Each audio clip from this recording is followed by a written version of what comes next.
Well, ladies and gentlemen, if you are tuning in, thank you for tuning in. This is the closing argument, our Wednesday edition, the midweek edition. I am Jerome Gayman. I will be the host. As usual, we look forward to hearing from you and taking part in the conversation. Today is August the 13th. Like I'm saying, this is the second half of the year. So those of you who made your promises, your pledges, whatever that was at the beginning of the year, how are you doing? This is August. If you pledge to have gone on a diet to lose a few pounds, how are you doing? Those New Year resolutions, let's check. We're going halfway through the year. How are you doing? How's the diet doing? If you decided to not drink, how are you doing? If you wanted to be closer to God this year, how is that doing? How is that going? Are you going to church every first Sunday like I do? At least every first Sunday I'll be in church. If you wanted to do good in the community, how well are you doing? If you have done the resolution to be closer to friends, how well are you doing? If you wanted to settle that family dispute, how well is that going? You were keeping speech. You said, this year I'm going to let bygone be bygone and I'm going to reconcile. How well are you doing in that department? Before we go into our daily activities, I want to remind you about our personality of the week. On Friday or every Friday, I'm going to do all I can to give you an opportunity to nominate your person of the week. That person could be a clergy person, a clergyman or a clergywoman, an imam. Do they have women leaders in Islam? If they do so, please send a name over.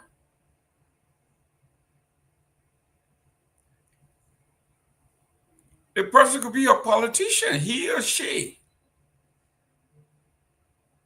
that have gone beyond the call of duty to do something great for the nation that benefits everyone, not him or her or her immediate family, but somebody that have done something that deserves recognition.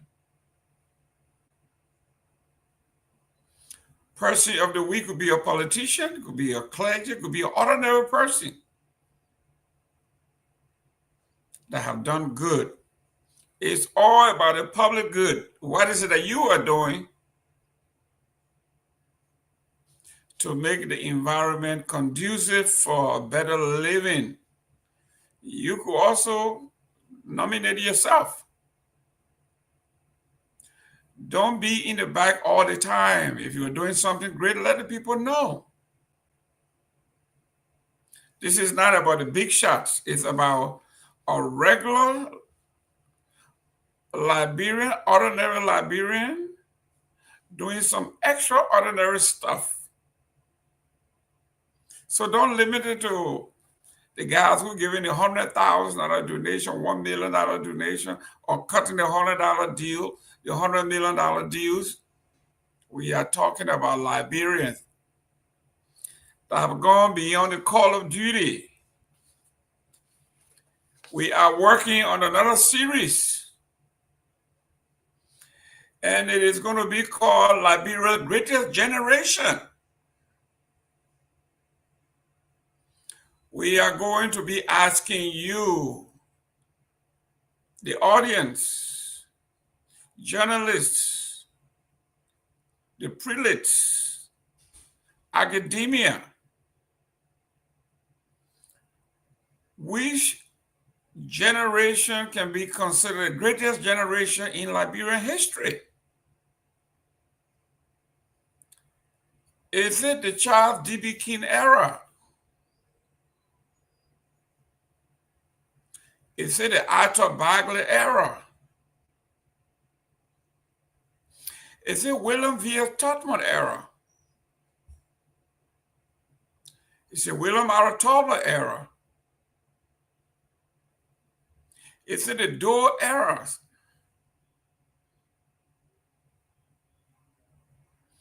Remember, I'm adding an S to those eras.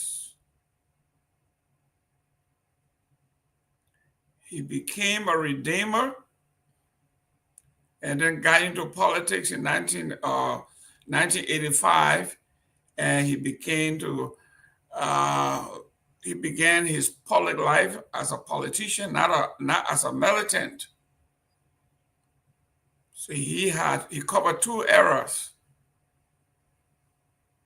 Or should we say decades?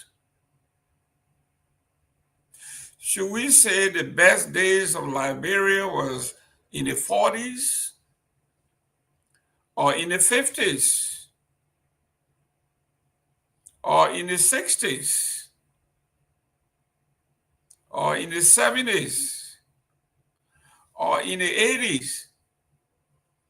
So as the panelists come on, we are going to be pushing this idea whether we should do eras or we should do decades. But either way, we're going to determine Liberia's greatest generation.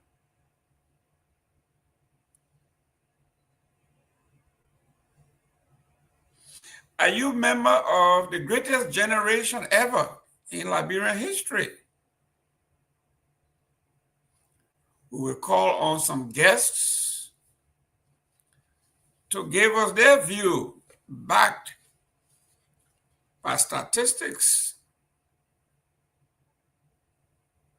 We want to see the data. If you think the Tubman era was the best era of Liberia, give us the data.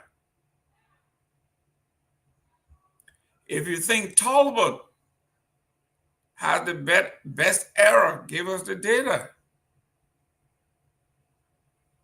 And why do you think the Doe era was the best era of Liberia?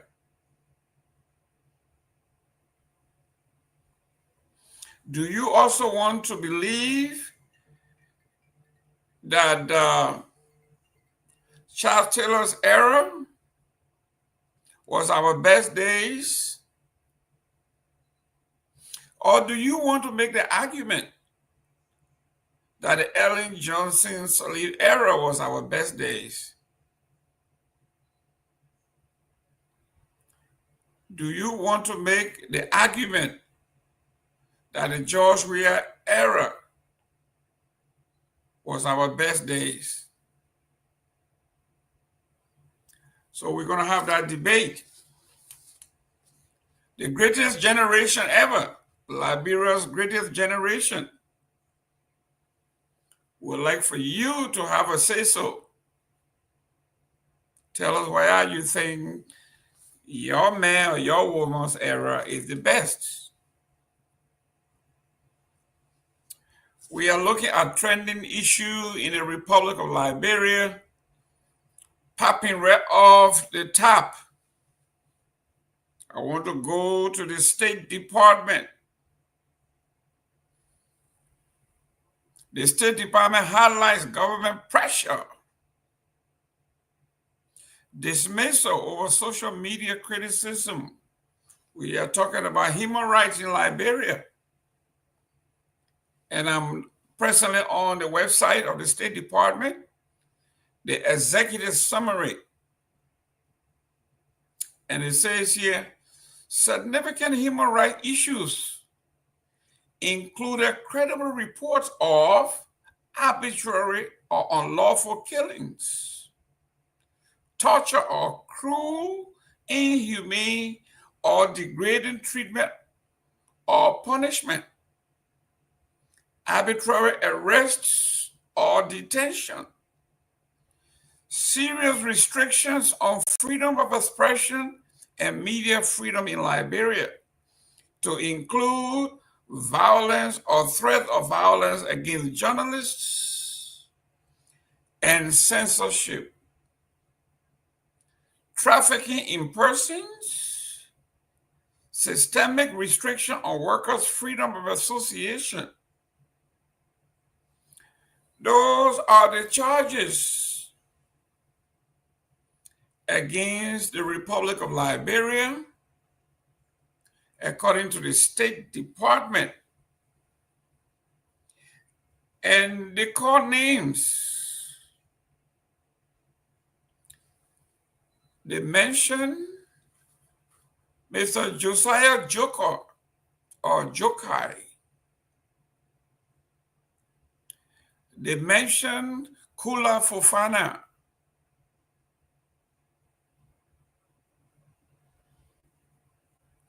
If you are a public servant or you are a professional,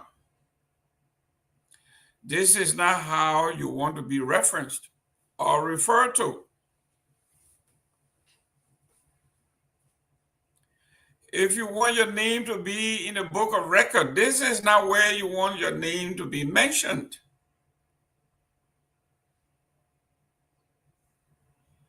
But Ms. Kula Fofana,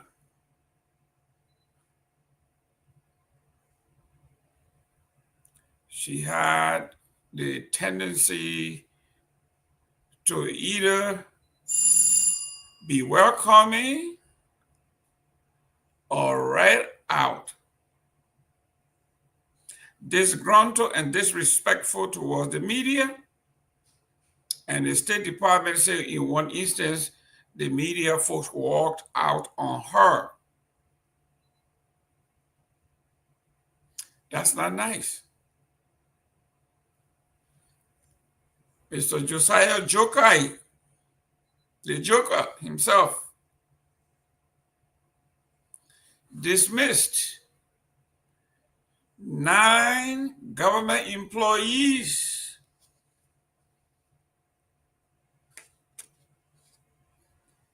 for using their private Facebook pages to express themselves and criticize their boss or bosses. That's leading the headlines. We go to Nimba County. The NDC has declared MDR Koto Wewombe Kwakru winner of the Nimba County District 5 by-election. Mr. Kwakru, winner of the Nimba County District 5 by-election. Sani Kwele, Nimba County, the National Elections Commission has declared Koto Kwakru of the Movement for Democracy and Reconstruction, MDR, as the winner of the hotly contested Nimba County District 5 representative by-elections.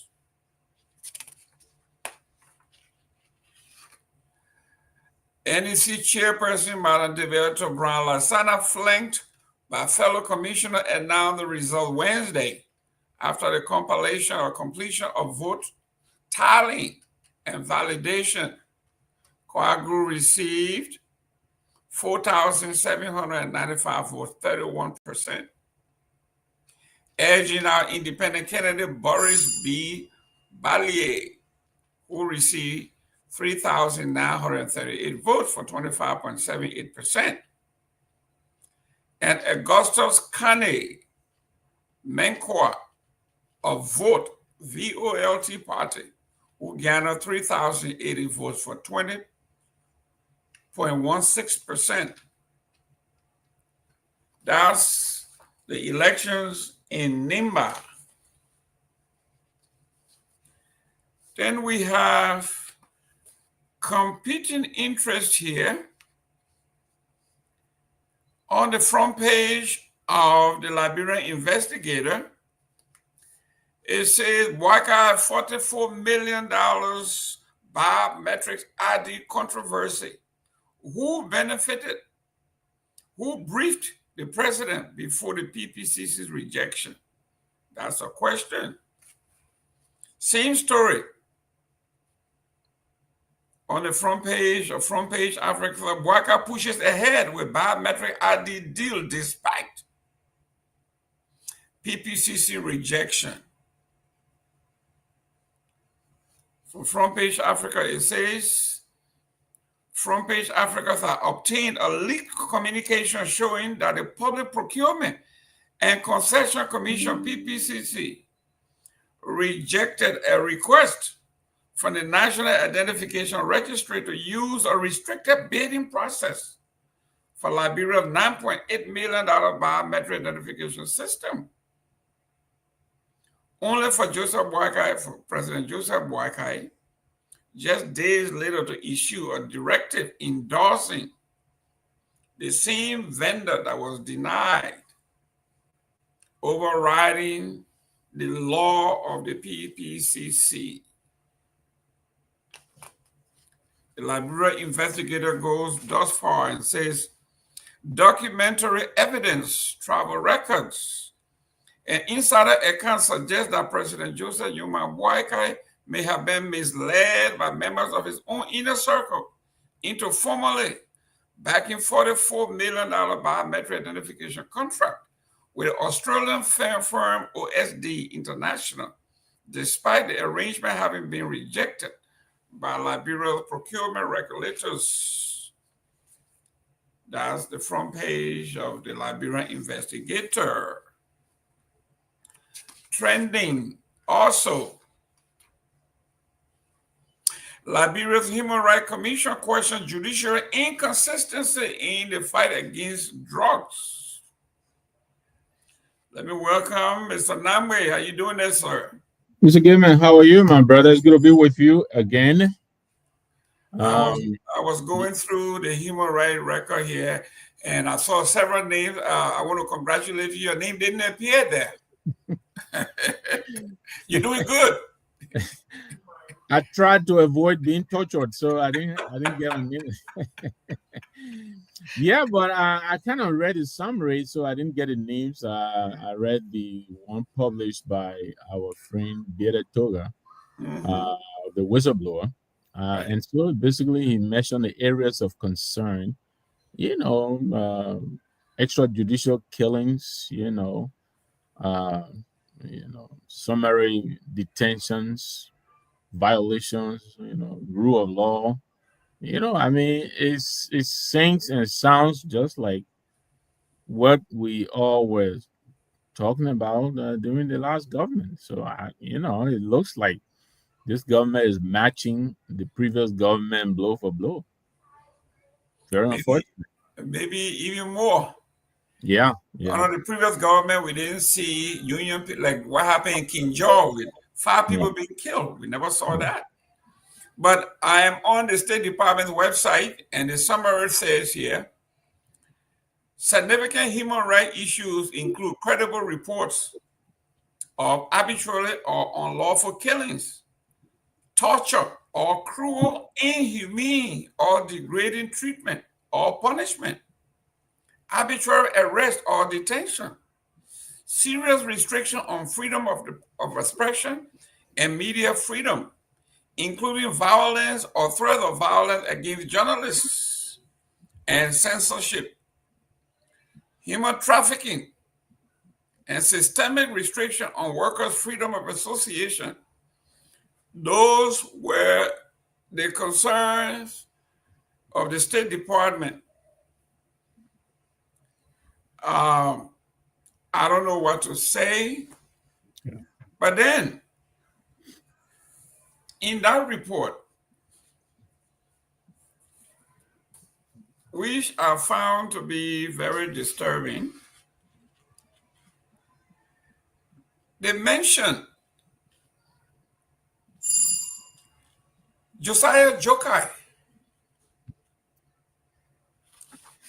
And they mentioned the presidential press secretary, Mrs. Fofana.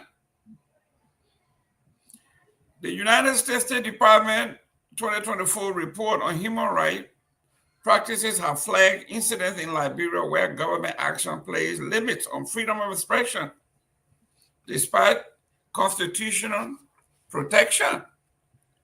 According to the report, the Constitution provides for freedom of expression, including for members of the press and other media. And the government generally respect these rights, although in some official limit. It is noted individuals were generally free to criticize the government publicly or privately, but government officials sometimes use dismissal or threat of dismissal from employment to place limits on freedom of expression for public servants. One incident cited in the report occurred in August when the Monrovia City Corporation dismissed 9 city employees following an allegation they used their social media to criticize government officials and the president. Additional details surrounding the dismissal emerged in March when City Service Agency CSA Director General Josiah Jokai publicly called for the termination of 9 MCC employees over what he described as a deadly social media campaign against senior officials, particularly President Joseph Boakai. I told you this, and I said this on other platforms, that this Josiah Joker gentleman was dangerous. And a friend of mine, who is a friend of his, said that I was being harsh on Josiah Joker. But here we are. In the 80s, there was a Democratic commercial, presidential commercial. I think that was run by Walter Mondale. So where is the beef? If you remember that. Where is the beef? They had this old lady. Yeah. Bought this. Was he asking Dan Quayle, I believe it was? Was he asking Dan Quayle? Yeah, after the debate, the commercial came out. The old lady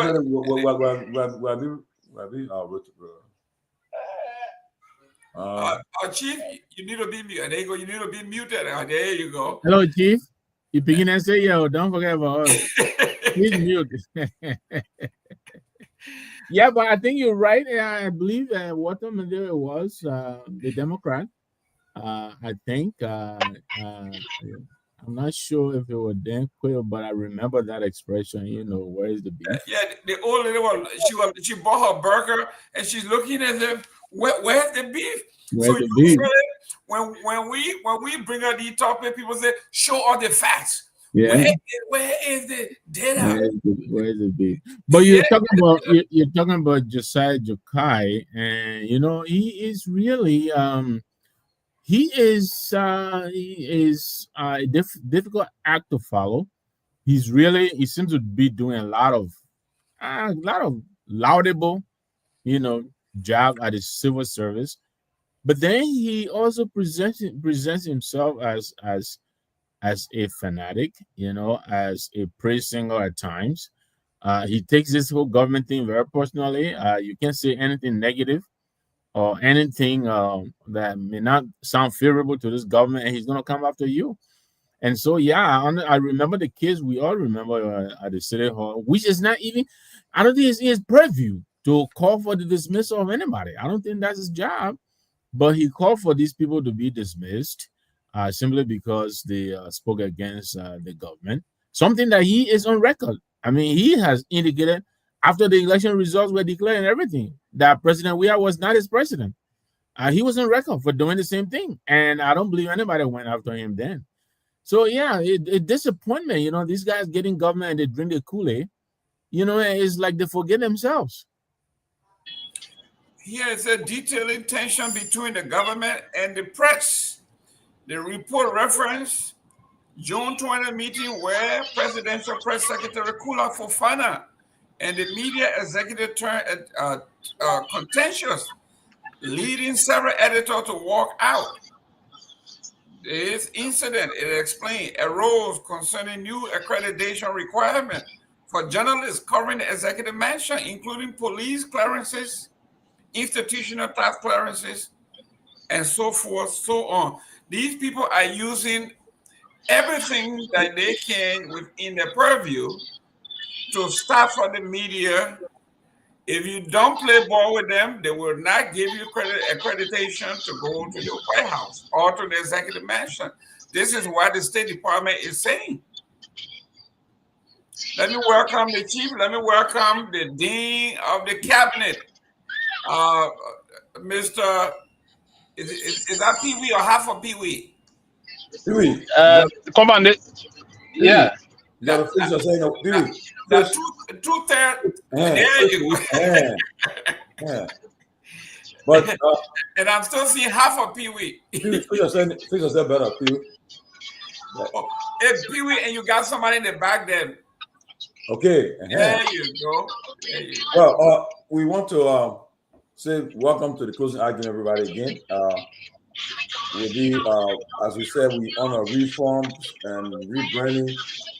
So I would turn the floor over to the dean to introduce our new. No, go ahead. Go ahead with the introduction.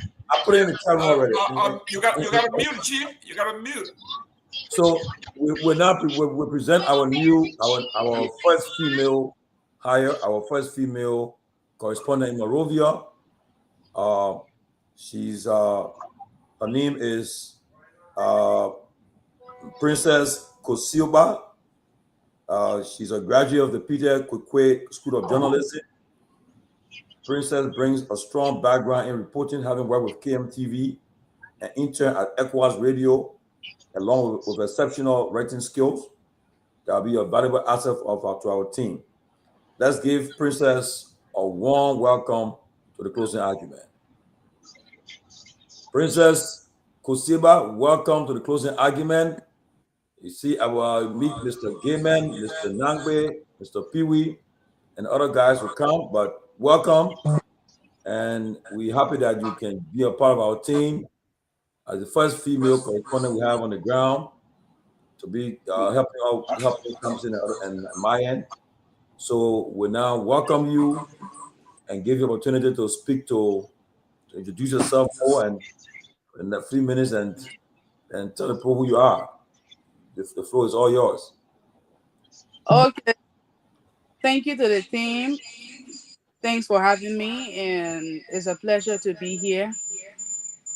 Like you said, Princess Kosioba graduated from the Peter Kwekwe School of Journalism and currently schooling from the University of Liberia. So it feels good to be here. And thanks to the team, I've been following the closing argument for a while now, and I want to say, it feels good though, because being that follower, watching a show and you have the opportunity to be there today, it feels good. And I'm excited to be here, and there are a lot we have to contribute, but now we are here to observe, though the work is to be done. And we believe with the effort, a lot will be contributed to the closing argument. Thank you. We'll now get the floor over to Mr. Pewee, Mr. Gayman, and Mr. Nagbe to also welcome Princess. Let me say, I think there was a brief interaction yesterday, and I think it is quite frankly a very good thing to have you part of the team, and we look forward to your extraordinary expertise you bring from.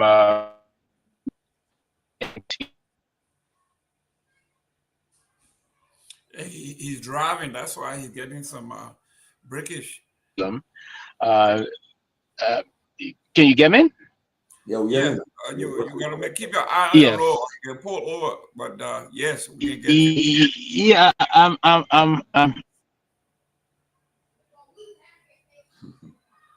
Because I see you got your beautiful daughter in the back there. You gotta make sure you keep your eyes on the road. Okay, while he's going through some spots there, Mr. Nagbe. Hey, Princess, welcome to the team. It is good to have you. We're very glad that you are forming a part of the team. Best of luck to you.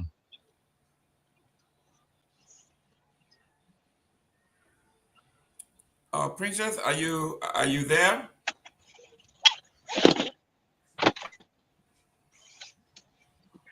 Princess, Yes, I'm here. did you hear him? You get into the question. All right, Princess, apparently you didn't hear me. I just simply said, welcome to the team. It's good to have you. And best of luck.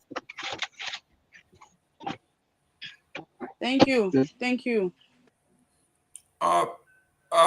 Princess, I guess we gotta go and look for a prince. Tell me what you are a journalist. What your interest in journalism? What is your specialty? I know I used to interact with one of the women from Front Page Africa, and women's issue, children's issue, were her passion. What is your passion in journalism?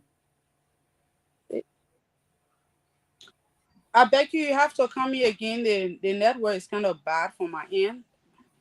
So the whole thing is fluctuating. Okay. Can you hear me now? Yeah. Okay. What is your passion in journalism? What if I were to ask you, what is your passion? What is it that, because I know Myean used to write about women's issue, inequality, and social stratification. What is your passion? So for me, like I said to my bosses when we're talking, I'm one person. I believe that, when it comes to the issue of politics, you have your say, and then it's okay for everybody to contribute. So I love talking about politics, and I believe that going around people who have diverse idea when it comes to that, it helps expand your idea also. So coming up, I always like to listen to political shows. Like I said to him, I've been following the closing argument for a while now, and it feels good to be here. I feel like being in a space with the idea I have, and the mentorship I will be receiving from people who have, diverse idea when it comes to that. It will help me in my journey. Thank you. Chief, Yes. the agenda is packed today. I was on the State Department's website. So we are talking about the U.S. State Department, the Human Rights Report on Liberia. We are talking about the election in Nimba, that the NDC have declared a winner in Nimba. I think you'll be following that too. Mr. Kwak Gru is the new representative from District Number 5 in Nimba County. We also covering, there's a question mark on Front Page Africa says presidential override. White House pushes ahead with a biometric ID despite PPCC objection. We are also looking at the Liberia Human Rights Commission question the judiciary inconsistency in the drug sentencing. We had the discussion.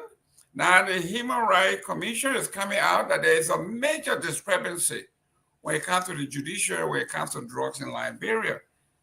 And then finally, we have the Liberian investigator on there. They're talking about Sir Joseph's exit deals major blow to CDC. Acting Chairman Kawo admits.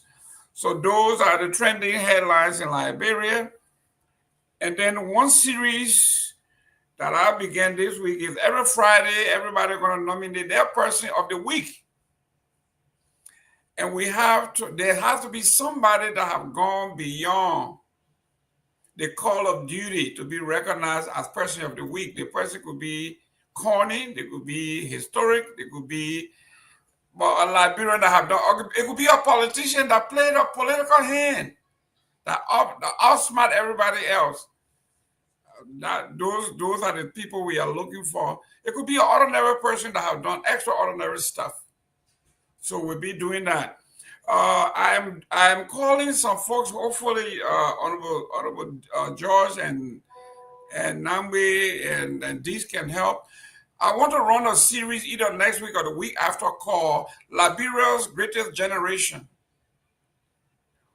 Who is considered what era is considered Liberia's greatest generation? Is it the Totmo era? Is it the Bagley era? Is it the Tolba era? Or is it the Doe era? So we want to find out which generation is the greatest generation. We want to make that, but it will be backed up by history, by data. And I have contacted like Mr. Williams, who is former journalist and government person. I'm about to call on Dr. Dunn. I'm talking about Professor Dunn. So, guys, Mr. Diggs, I want to hear before we go into the topics. What era do you think, who will be the greatest generation in Liberia, briefly before we go into our topics? If you had a choice, do you think it's a great topic? Yeah, it's a great topic. I would look at the generation of I kind of biased. I look at none as greatest because I look at it from this standpoint. The people that were given up, that had the opportunity and were given a lot by the country have not given back to the country. I noticed that. But we are looking for the greatest generation. Let me go to Gayman. So for me, I say zero. Zero. The greatest generation. Oh, I will probably straddle two generations. You can only have one. You can only have one. All right. I would give it to how do we call the 80s and Generation X. Gen Z. No, Gen Z is now Generation X. Generation X. Mm-hmm. Well, I would give it to the generation before mine because I think they did a lot to liberalize the space for us, and I'm trying to be as non-political as I can be. But notwithstanding, I think there's a lot of freedoms that we are enjoying today that we never had for over 100 years in this country. I mean, we all know Dopoh and all of that had taught 100 people down like dogs. But this generation came and stood up to the oppressors, and I will name them: Tipote, Matthew Sawyer, Marcus Dunn, Tom Wowiyu, Charles Taylor, Blamu Nelson, Konkalo. They came along and stepped up to an oligarchy, and look where we are today. A Darius Dillon can challenge an erudite and educated journalist and express himself how he feels about his reporting. Or we can sit here and discuss the sitting vice president, even the president of the Republic of Liberia, and go to bed, not having to worry about anything. This is remarkable. I mean, many of us taking it for granted only because it's different. We may not remember how it used to be. So it really matters a lot to me, and I'm never ever going to forget that. Yeah, there are a lot of good things done. Toba did a lot of good things. He did. He liberalized the space a little bit more, relative to Totma and Barkley and the rest of them before him. And I give it to him for that. That's why I wanted to straddle two generations. I think he did a lot. It's just that he was a victim of I don't want to say circumstance, but I think he was a little bit ahead of his time, and I think he became victimized by his people. But then he was also a little bit behind the curve by our demands, and so because of that, he was between two worlds, and I think it was a very difficult thing for him to have done, and so I will also give it up to him. So his generation and the generation of the progressives. Great. I will give it to the Totman era, acting President Totman, despite what we say about him, did some great things, the unification of the country, the building of our infrastructure. We're talking about the executive mansion, the Capitol building, the Capitol Hill, and all of those things. So I think I have to give it to Tubman as the greatest. But this is just a tease. We're going to go into it. We're going to go there. We'll let the historian come and tell us. Let me go to what I would like you to do as you go to Chief, as we go down, over time. Let's break it down. Let's break it down into areas of achievement. We can talk about football. We can talk about. That's what we are saying. Yes. This is just a teaser, because when you come the next time we're ready, you will have everything ready. Mr. George, King George the One, tell us which generation, in your view, is the greatest generation of all. Well, I mean, like, it varies though. It varies because. Chief, I'm asking you for one. I know they're all great, but there gotta be one. You see, in the United States, Yeah, John McCain came and said, "Our generation that fought in Vietnam, that did that. We are the greatest generation." Other folks say, "Well, some of the people that fought in Korea and all of that." But tell us, which generation you think is actually the greatest? Well, I think the generation that fought for multi-party democracy, the generation, I think, that engaged the government, the government that, I mean, the argument could be whether they fought, but did they handle it the right way? That's not another room for discussion. But that's a generation we talk about, because there was a one-party system in Liberia, and then right after that, the progressives, they decided to engage the government of the day. And many people said that what President Tomalin went through, he was just a victim of circumstances, because actually the person that was most brutal and was tough on the people and really held onto the one-party state or the Torgbean era. But Tomalin, the one who at least different, he opened up. Tomalin decided to engage the people, say, look, we got to open this country, we got to get the people involved. So that generation that engaged President Tomalin, that's the generation I think I will pay homage to. But yeah, so but quickly, I want us to this how they call it. But Siafa, you were asking. But we got a new person, a young lady who just brought on today. They had a studio in Care Radio Studio, because 2FM right now, they are not only having technical problems. The second day, they are not on the radio. So luckily for us, we got another station to keep us on the air. So Care is there, and where they are, they're in the studio. Right now it's a little bit late, so I want for them to give their updates about the executive mansion where they covered today. President Garguah convened an emergency cabinet meeting today, and maybe they were there, and maybe they can give us some update about that cabinet meeting, so forth, before we can proceed. So that at least maybe somebody got to be in the studio. I don't know who's one that will be there, but they got to be there until the show ends, because we have not come to that point where we have somebody going there to produce it. Just a job just be to be in the studio. But so I won't bring them on, so they can at least hold something on it. So you guys, something you guys can come back on. Y'all give an update about the executive mansion and the presidency and what happened there today. And there were a lot of big news today, right? The CDC, I think they said CDC guy evicted today. Whatever. I know I saw that I wasn't really monitoring the social media, but I know CDC. I saw usually I'm gonna post on his page. They got a new headquarters or what, but a lot happened. All right. So thank you. Am I loud? Oh, we can see you, something.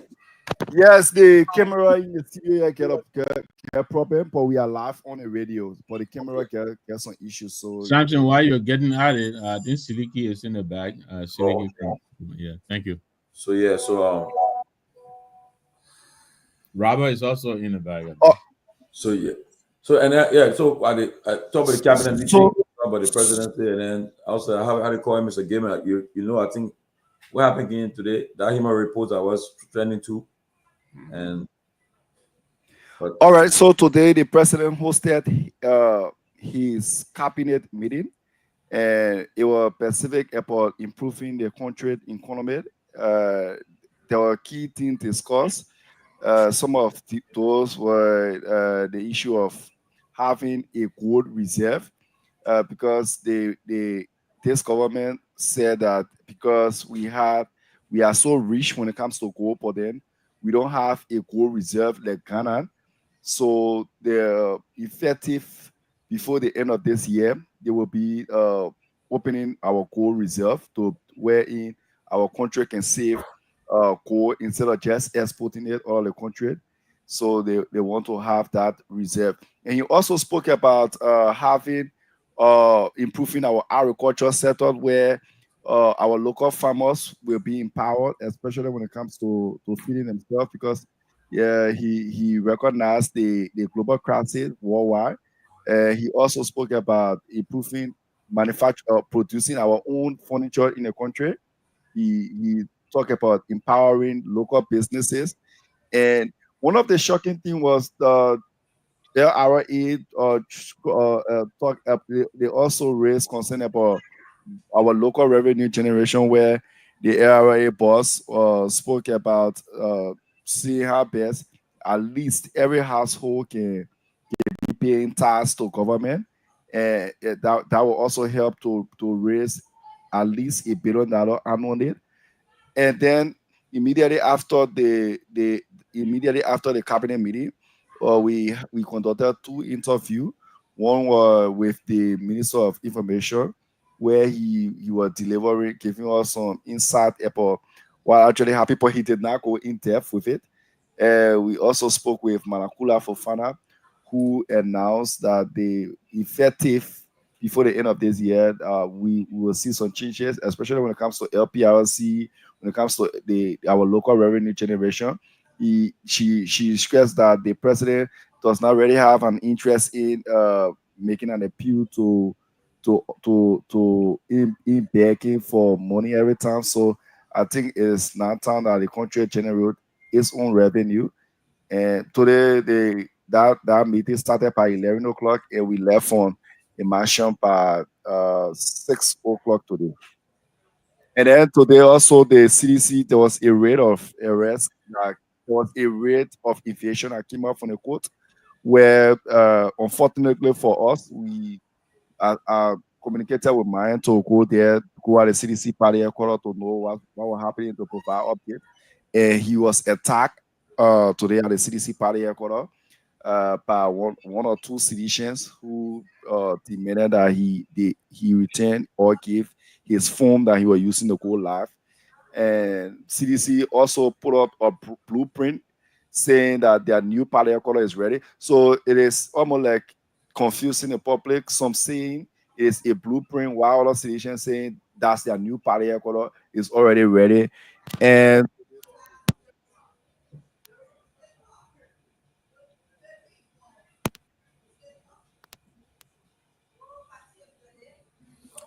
Yeah, Well, the connectivity there is kind of.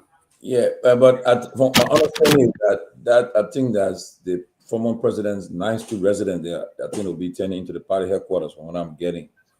So I think that's what information I'm getting here. But at least the CDC is telling the people that they have a headquarters. They are not homeless.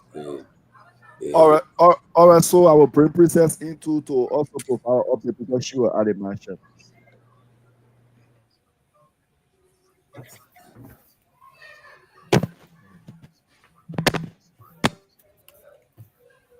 I hope I'm live. you I live. don't. Okay. So just to add up to my colleague, as per the cabinet meeting that was held today, President Boakai, he met with the cabinet to discuss key government priorities, including strategies on how to strengthen the country's economic, to advance the facial reforms and improve the service delivery. So you have the Liberia Revenue Authority. They presented, some recommendations to the government as to, like he mentioned, as to how to generate revenues to help the country, and you have the Liberia Petroleum Refinery Company. They brief the cabinet on the operation that is ongoing, because it has been long, and the LPRC, they have not been involved into importing petroleum products in the country. So that is a boost for the country, and they will help also to boost the country economy. And you have the Ministry of Finance. They provided an overview of the current economic status. So that was just to buttress to him. And later this evening, you had the executive mansion posting that the book of condolence will be signed for the late Minister Grace Pay on tomorrow. Hello. Yeah, you live. Go ahead. The book of condolence will be signed for the late Minister Grace Pay, along with other.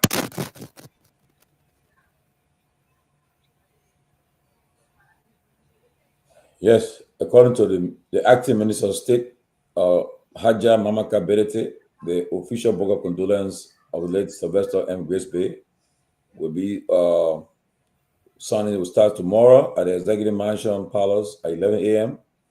His Excellency Joseph Human Boyka, the President, will sign. The Vice President, member of the Senate, the Speaker, member of the House of Representatives, Her Honor, the Chief Justice and Associate Justice of the Supreme Court, the Doyen, member of the Diplomatic Corps, the Consular Corps, the head of the National Organization, government officials, former officials of government, and member of the clergy.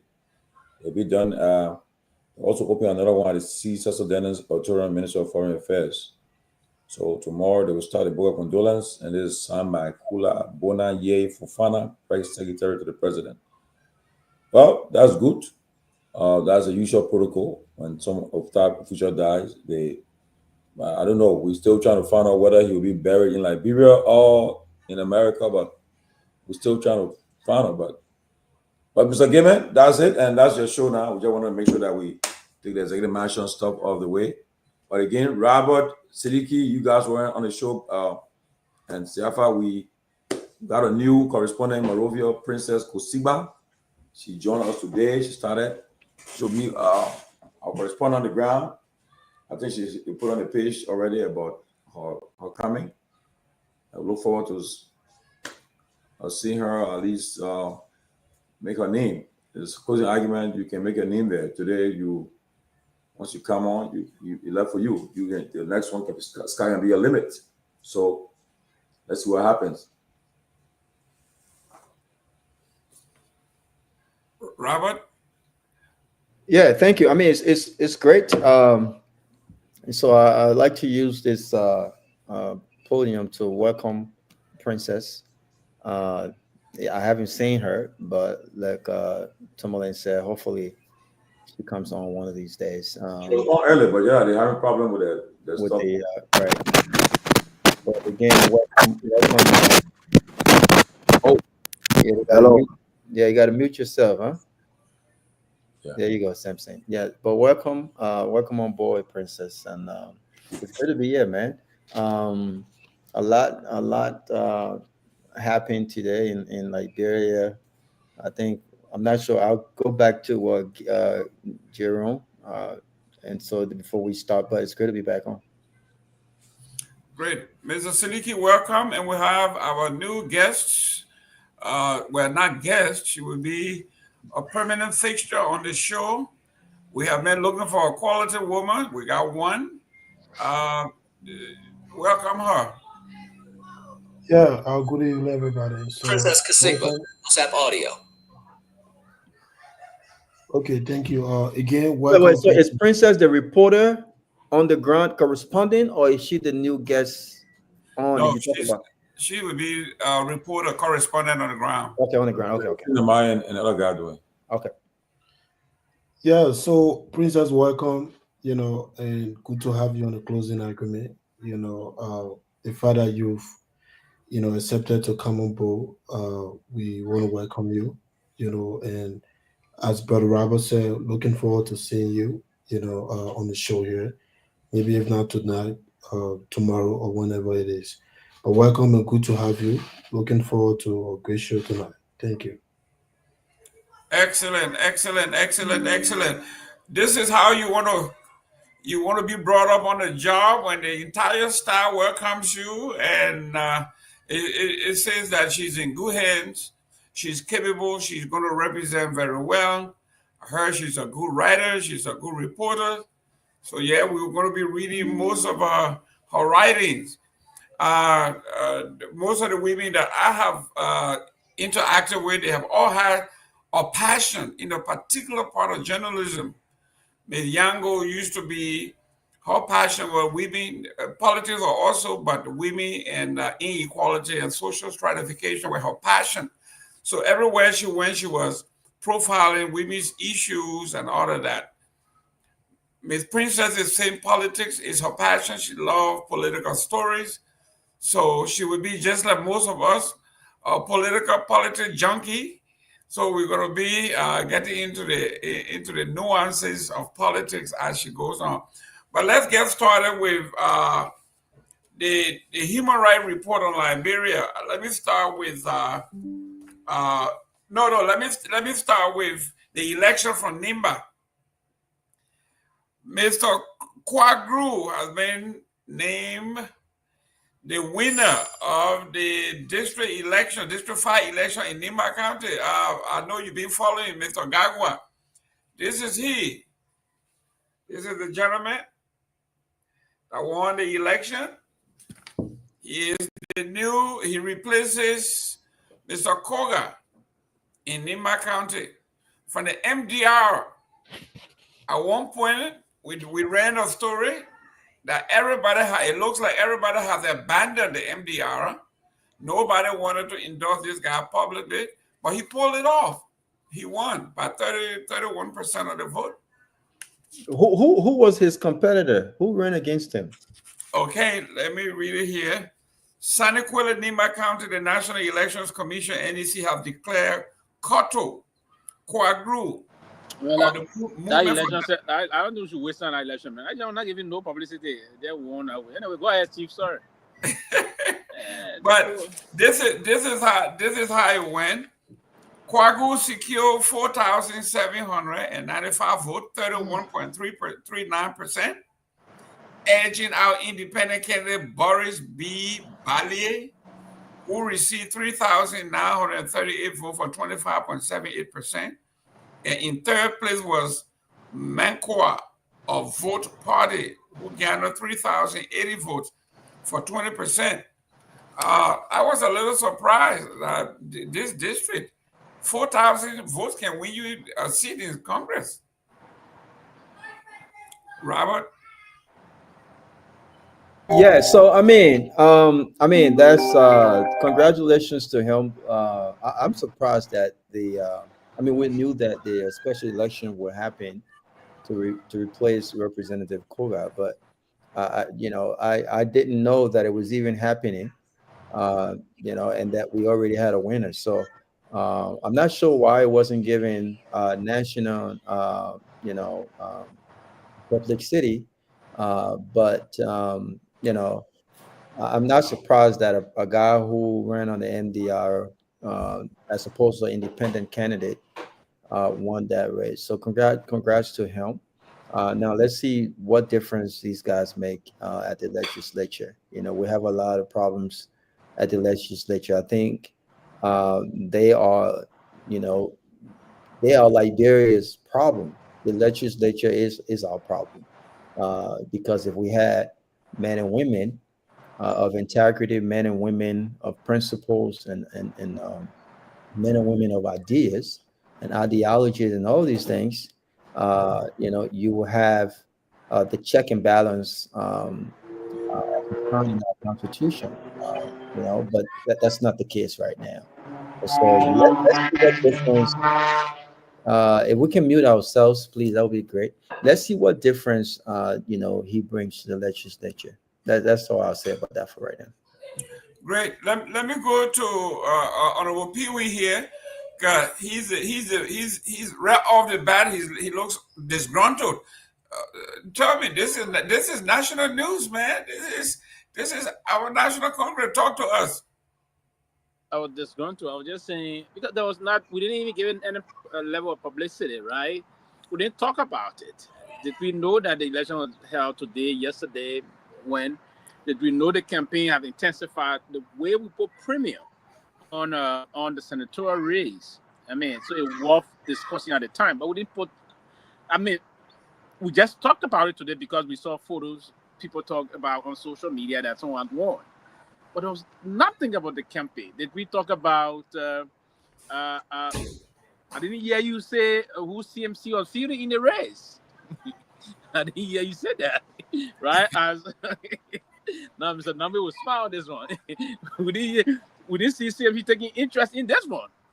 We don't know why. So I mean, so that's not. So but Chief, you are from the CDC. Tell me who the CDC feature in this race. As a matter of fact, and there's no time, and you see sometimes to be a talk show or political commentator, especially a presiding host, you have to be observant and you have to follow the trend of the news. And to not give mis or misleading information. At no point in time did I ever tell you that I was a member of the CDC. So that you have to retract that statement and we move on. At no point in time did I remember.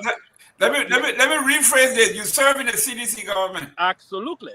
Now you just said something. Okay. Now, so, who did the CDC? Did you hear anything about the CDC from your? That's why I said we didn't even put premium. We didn't even cover it. That's why I said why are we not? Because we didn't. I don't even know I don't even know what will happen about Nimba by-elections on this by-elections. So that's why for me, I wouldn't have interest to discuss it because we don't even know the candidates. I just seen the guy. Somebody posted today here in concert. No, that's all. So basically, for me, I don't have. But again, the only thing I would say to him is congratulations.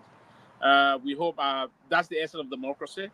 The senator, the former representative, won. He's in the Senate, and we have to fill the gap.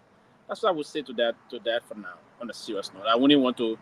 I will have more interest in the next topic, but this time I would just say to him, congratulations to him. And is he an independent candidate? No. MDR. And the MDR. That's the home, the MDR. We don't expect anyone to beat MDR at this time. Pretty much that died. So, I mean, the legacy is still moving on. But I was surprised that he won that 4,000 vote won a seat in the Congress. No. Again, don't be surprised. So let me remind you that 1,900 won a senatorial seat before in Liberia. What? 1,900. I was in, is it Riverside? And 2,000, yes. And 2,000 won a senatorial seat also in River G. So these are the candidates. River says, even Grand Crew, you have the winners not more than 5,000. No. So yeah, I mean he did in a district, but a whole county, 1,900 votes want to be senator in Riverside County. Riverside County, yes. Let me go to the administrator of this platform. Mr. George, in the human rights report here, they are saying the government uses finance, sponsorship to strangulate the opposition, especially the press. At any time, do we have a package? Does the government advertise on our platform about events, elections, anything? Do they do that with our? Because the State Department pointed to it, that if you didn't sing the song, they will withhold advertising. They will not spend the money to you. So people are becoming to be self-censored. Well, it's good that these things have been flagged. It's been flagged. I think there's a president. There's an ongoing debate of back and forth between Senator DeLong and John Colley, a veteran librarian. John Colley, where attacking them for this class reloaded. But I told the folks from the government, I said, class reloaded, you guys what you guys are doing to yourself is that you are digging a pit for yourself, because come tomorrow, because a lot of the journalists in Liberia are not happy with them, because and you have a show and what I'm hearing about them is that they are not journalist friendly, they're not media friendly, and because of that. So I can tell you by 2026, it will get to the point where these guys will be begging to come on platforms.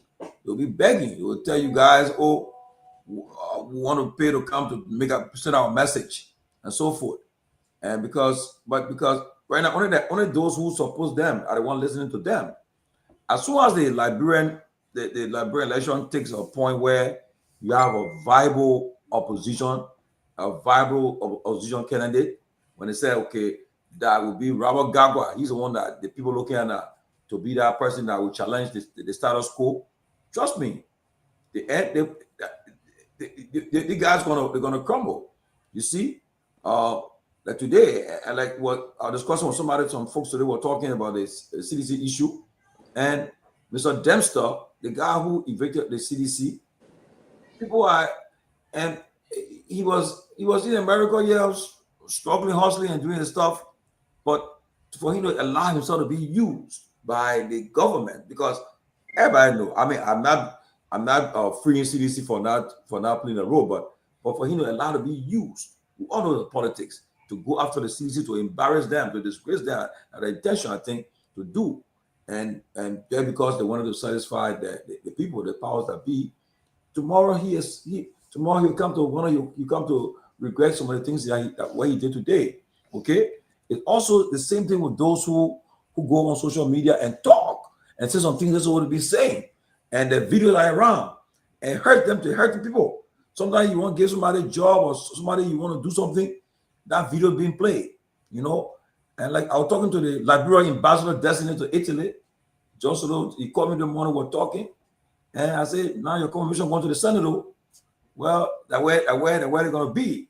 He said, my man, I'm waiting a year. They're waiting for them to go and confirm me. I'm going to the Vatican, the Holy See. But I said, well, we'll be watching the process. So the human rights report that the U.S. government came out with today, they're highlighting these things.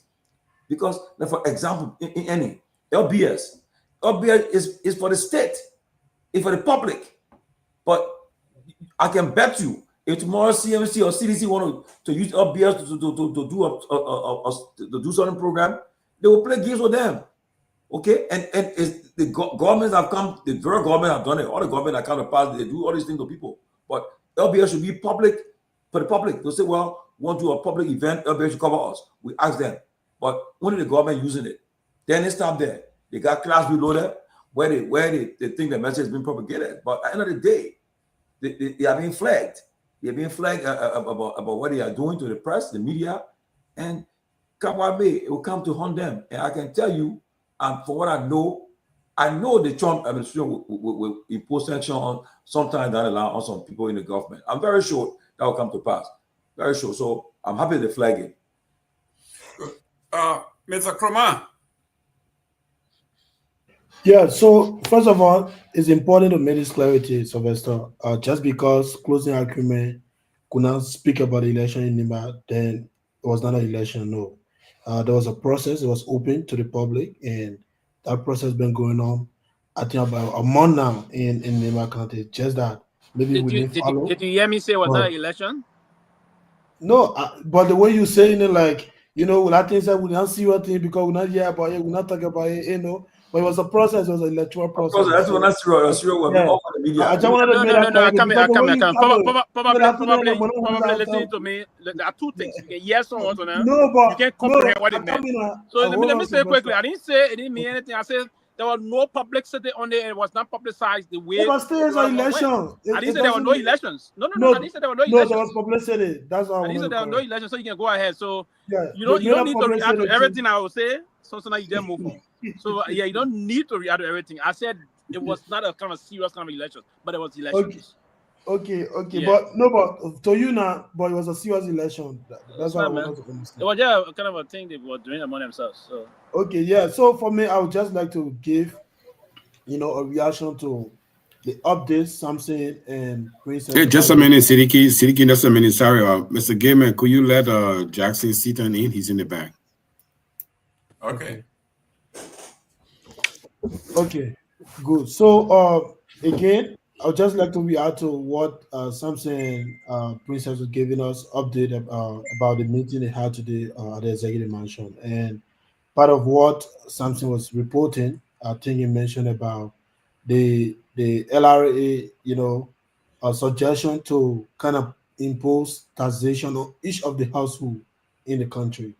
I don't know how they intend to do that, and all of that. But a country where people can't even get food to eat, then you asking them to pay tax. And in fact, in the interview they had today with the Minister of Information, I think the Press Secretary General, the Minister of Information, they said the LIA complained that bulk of the government officials are not even paying tax. Can you imagine that? But you want to go and impose taxation on ordinary people, but people that are taking, 3K or 11K for generator per month, they are not paying taxes. But you want to impose taxes on the ordinary Liberians. And this government, I don't know what they're thinking. Up to now, almost 2 years, you've not come up with a clear economic plan how to be able to solve it. But every day, cabinet meeting, and from one meeting to another, this is an old man, you said he had 43 years of government experience. And up to today, this old man is still having cabinet meeting to see how best they can even tax the common people who can even buy $15 bag of rice, to pay tax just so they can raise billions. I don't know how realistic this is, but at the end of the day, I don't know how they intend to do that, because coming again to just talk, this is something we Liberians are noted for. We'll come and talk all the big talk, but the implementation is the problem. But I hope it is not, another effort they try to impose on the Liberian people that, that they will be hearing a lot of cry about, that will be very difficult for people, because all of us on the call, we know very well that thing is not going to work, to say each of the household in Liberia should pay tax. I think the first thing you can do is to get people to work first. Once the people getting, they get somewhere where they can go hustle, then maybe you can tell them to pay tax. In fact, your own government officials, they're not paying tax, real property tax.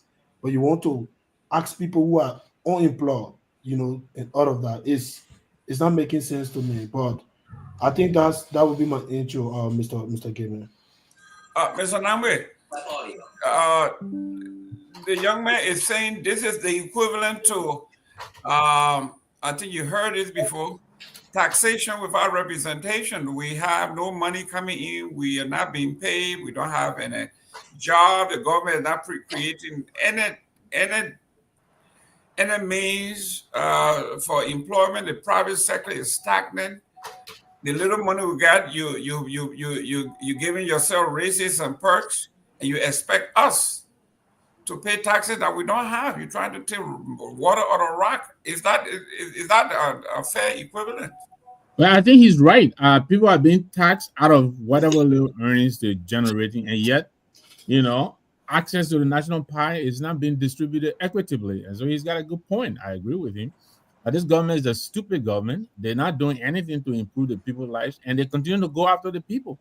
They're driving themselves out of power. I got to say that. People are coming through different ports of entry now because of their taxation. That's not smart. They get up and go on class reloaded when they could pay into government revenues and advertise, and sell whatever information they have. All of them run agencies. They have money in their budgets for PR. They could give that money to Fagon and LCS or whatever and bring in money. They're not going to do that.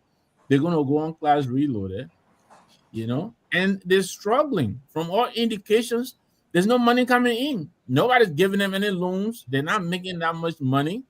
So they're looking for money from all over, and they're not being smart about it. It's really surprising.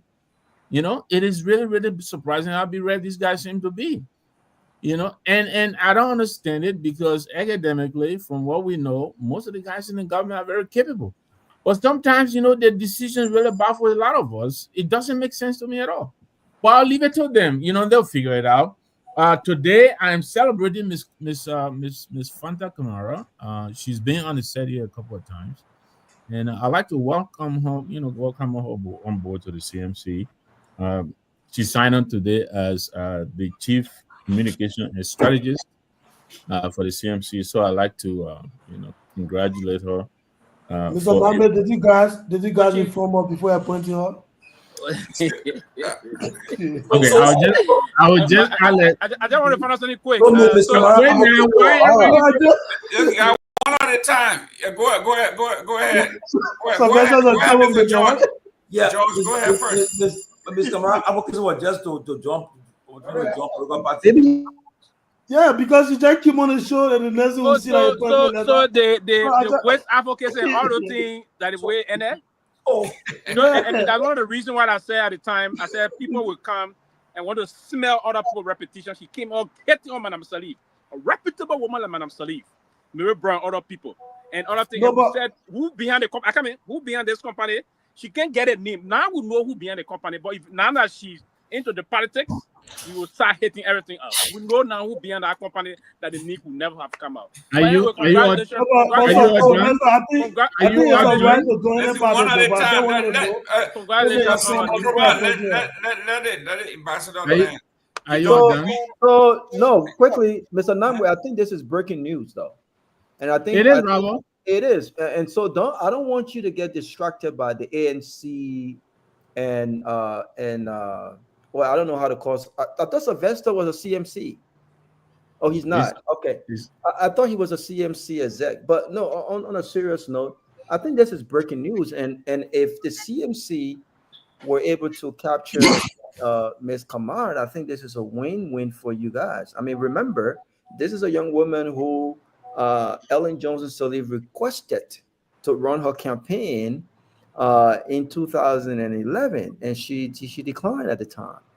And so, if this woman was being linked to the ANC or to any other political party, I think there will be They will all be celebrating across all of the platforms. So again, and so I think that you guys have done a tremendous job, convincing her to be a part of this. The only thing I would like to add, though, is that now what's going to happen, right?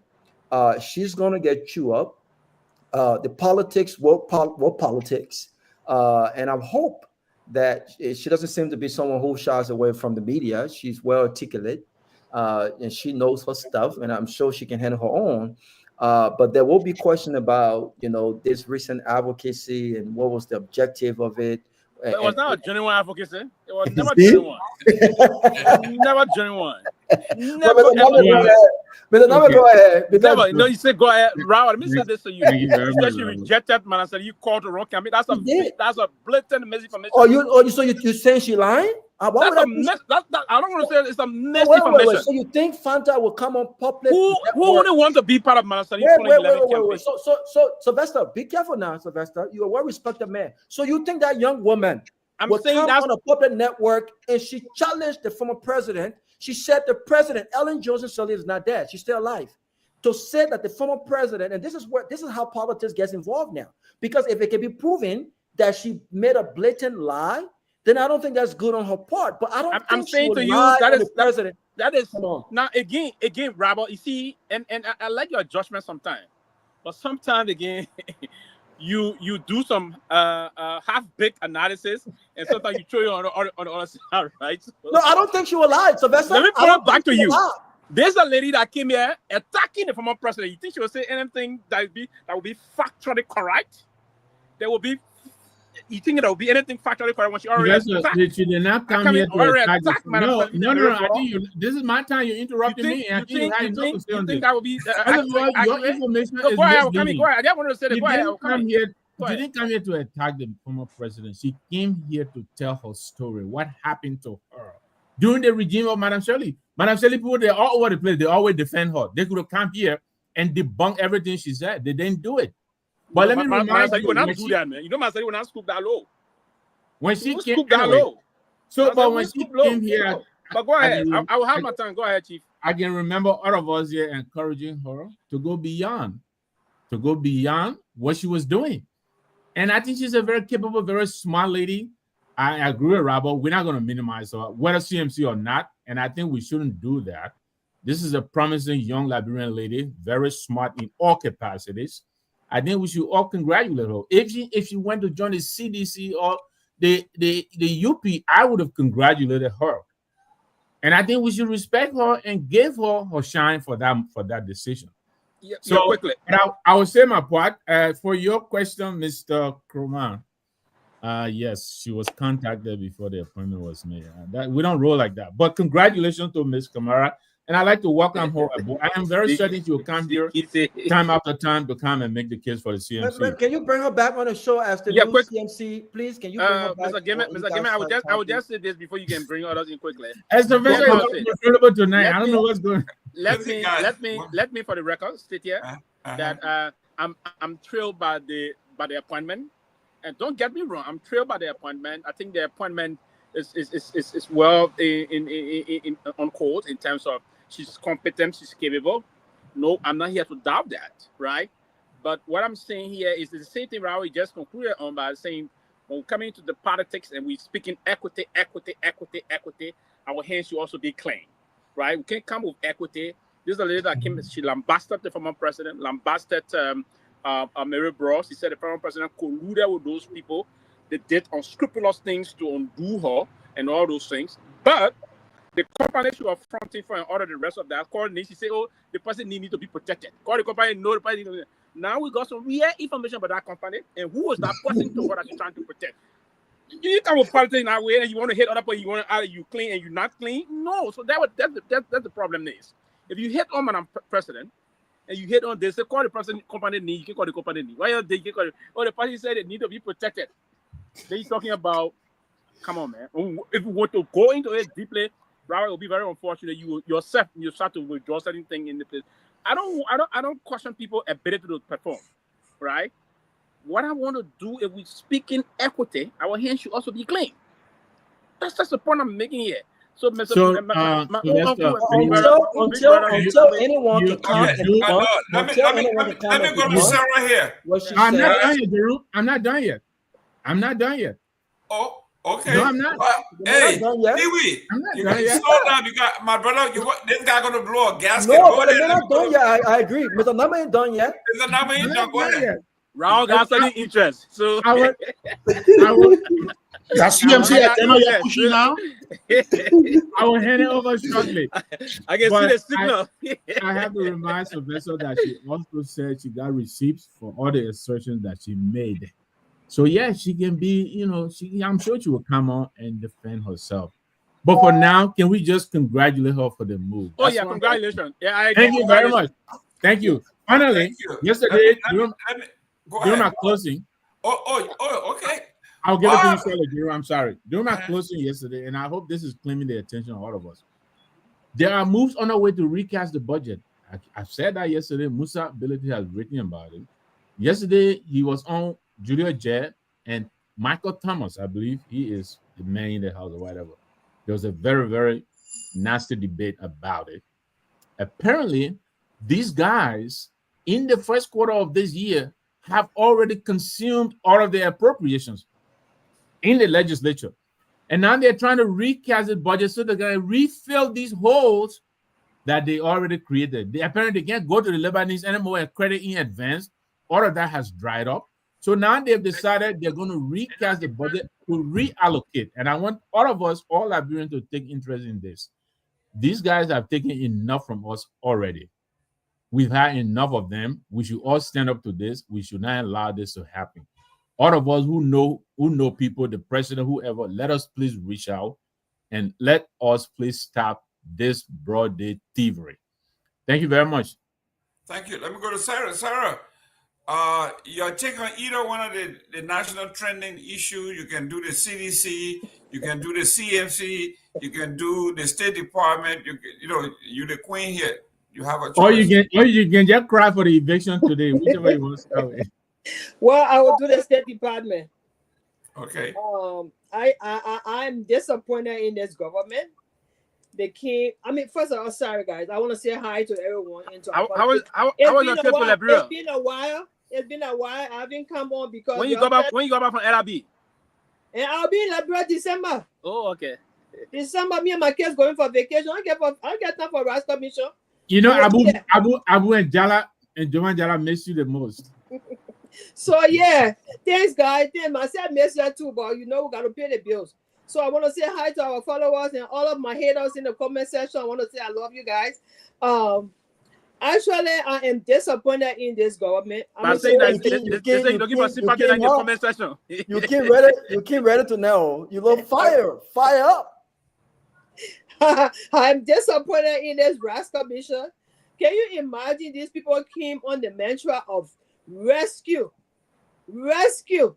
And look at the report. Look at the human rights report. I saw somebody posted a comment there talking about the U.S. has lost credibility. Lost what credibility? The U.S. has lost no credibility. We still look up to the United Nations, the United States, along with other partners for human rights to be protected. And so, if our country is on the wrong side of history, they will flag it. And this is what we have. This story is very damaging. It's the worst since 2005, and it scares investors from coming to our country. Instead of United Party people focusing on it, they came about today running with CDC story because they want to distract the Liberian people from the real issue. The real issue is our people are dying mysteriously. Journalists have been censored. Nothing is done about it. The United Party has weaponized the judiciary. And at the end of the day, nothing can be done straight. Everything is politicized. Only a United Party has the balls to do anything in the country. No independent mind, nothing. They go after everybody for everything. This is not democracy. I'm disappointed, and I pray that the Liberian people will open their eyes to this reality. Thank you. Great. Let me welcome from the Southeast, Honorable Seaton. Thank you very much. I'm happy to be back. Let me first and foremost say I want to say thank you guys for keeping the show alive while sometimes I am away. But I would like to comment on a couple of issues first. But first thing I want to say, kudos to CMC. They keep recruiting. They are looking for members. They don't have them. So they are running behind people. So that's a good thing. But again, to that lady, she's bright. She knows the issues. She can articulate well. But I personally question her credibility. The fact of the matter is she came here, she said all kinds of things about Raul coming for you, Jenna. Yeah, let she come. She said about President Sally Mary Broad, how they took contract for her, Exactly. they gave it to Zoom Tiger, Zoom Lion, whatever. Now, our body disgusting thing about Zoom Lion, which we all agree that Zoom Lion is not a credible company and it shouldn't be doing business in Liberia. But when we try to ask her, why is she pushing this narrative against Zoom Lion? She declined to give background on her company, who is the owner of the company. She was not being transparent. When we push her further, she even accused some of us of taking bribes to represent Spoon Network, which I rejected in the strongest term, and that was very disrespectful. Yes, CMC can recruit her, that's fine, but I think she has a credibility issue, and I stand with that story. Now, the next thing here is the human rights report that was released today by the U.S. government. I think it clearly shows that there have not been any significant change in the human rights situation in Liberia. No change. Don't say significant. No change at all. Our people don't have access to healthcare. Our people continue to languish in abject poverty. Our people continue to be abused and harassed and arrested arbitrarily. Our people are being killed without no avenue for remedy. And these are issues that need to be highlighted so that the government can take corrective measures. Now, remember, this government that is in power, the king took power on the mantra of what? Replacing CDC and doing what CDC did not do. But yet instead, they are in power. They have been in power for almost 2 years now. The same thing that they accuse the CDC government of, they are doing it, and they are doing worse than it. They are doing worse than it. So I don't know where the country is going, and I don't even think that even the CMC can even fit the shoe. with all of these noise that CMC is making. Talk your own. I don't see any political party that can fill the shoes of the problem that Liberians are going through and how they can mitigate and remedy those problems. Okay. Honorable Pewee, let me read what the State Department says. It says significant human rights issues include credible reports of arbitrary killing or unlawful killing, torture or cruel, inhumane or degrading treatment or punishment, arbitrary arrest or detention, serious restriction on freedom of expression and media freedom, including violence or threat of violence against journalists, and censorship, trafficking in persons, systemic restriction on workers' freedom of association. It goes on and on. Your take on our report? Oh yes, you know, when the part of this issue that eventually culminated into this rebuke of the Liberian government, the Boakai government, started when Josiah Joker at the time even dismissed arbitrarily, and we all heavily condemn it on this platform. Dismissed, I think, 5 or 6 employee of the nine employee of the city corporation, and that came out and said this was terrible, and there's going to be some consequence coming up. One thing I would say here quickly is that we saw these things coming. And just the last time I also warned Seleke Kromah as police chief. I told him to be careful, right? And if you can see the department, the report is putting in names of government officials. We have 2 government officials now. I think 2 or more. It's 2, right? We got 2. Yes. We got Josiah Joker and Fofana. Fofana name is mentioned. Josiah Joker will have to be extremely mindful. I want to believe. I'm sorry, Sylvester. Just a second. Tomalin, I think Anthony Gay has been waiting in the back. Thank you, Sylvester. Yes, thank you. I think you have to be extremely mindful. I can recall this current Secretary of State said last time that his administration or the government of the United States will not allow any government whatsoever or any citizen of this country that will trample upon free speech or association of Americans or those that are engaged in any other thing thereof. I don't know Desire Joker whole status here, but what I'm trying to say to him, he have to be mindful. He will have to be mindful. If the report will capture you, it's not a good thing for you. Because he's the same Desire Joker that publicly rebuked the Weah administration when Weah won. If there's, I think the clip should be right. And he said those things, and he was allowed to exercise that right. No one went after him. Nobody. He said Weah can never be his president. Weah is not his president. And he dismissed other people. And what I would say to Madam Fofana, she's a very brilliant woman, very intelligent, is that she will have to open up again and exercise more prudent in terms of and democratize the executive mansion press pool. Allow people to come and continue carrying out their reportage. Don't censor journalists. You have to be open to the issue. But this killing issue, the arbitrary arrest, the torturing, and all those things, I mean, it's a hallmark of this government. This government, time to time, openly disregarded the issue of the respect for human rights and the respect for the rule of law. So, I mean, this is not a surprise instrument here. And they're trying to now substitute this news by saying, oh, CDC headquarters. No, that is not a major development here. CDC is going to find a headquarters. CDC will obviously get a headquarters, right? That's not an issue. The thing here is you've been hitting on the Liberian people. You've been violating their human rights. We've been on the war for many decades, almost 2 decades now. It's about time that we go back to proper democracy. So I'm not surprised this report is coming up. I will not be surprised unless their report will be terrible. I will not be surprised unless report will also be the same. So I think this is just a manifestation of what we've been talking about in time past and what the government have perpetrated against the people of Liberia.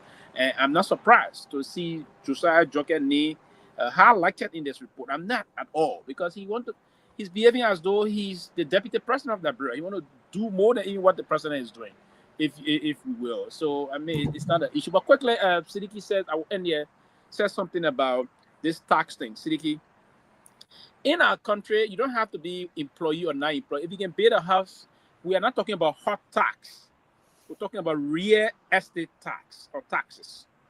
If you can build a house that worth 10, 15, 20, 30, 40,000 going up, you have to pay taxes on those property. It's just clear. If you can build it, meaning you have some source of income. And to have income does not necessarily mean you are government employees, right? You can be a business. If you can build a house, that's why they removed the hot taxes ever since in Liberia. We no longer pay hot taxes, but it's a real estate, something that they can be appraised, pay 10, 15, 20,000. You have to pay small money of $30, $40 every year.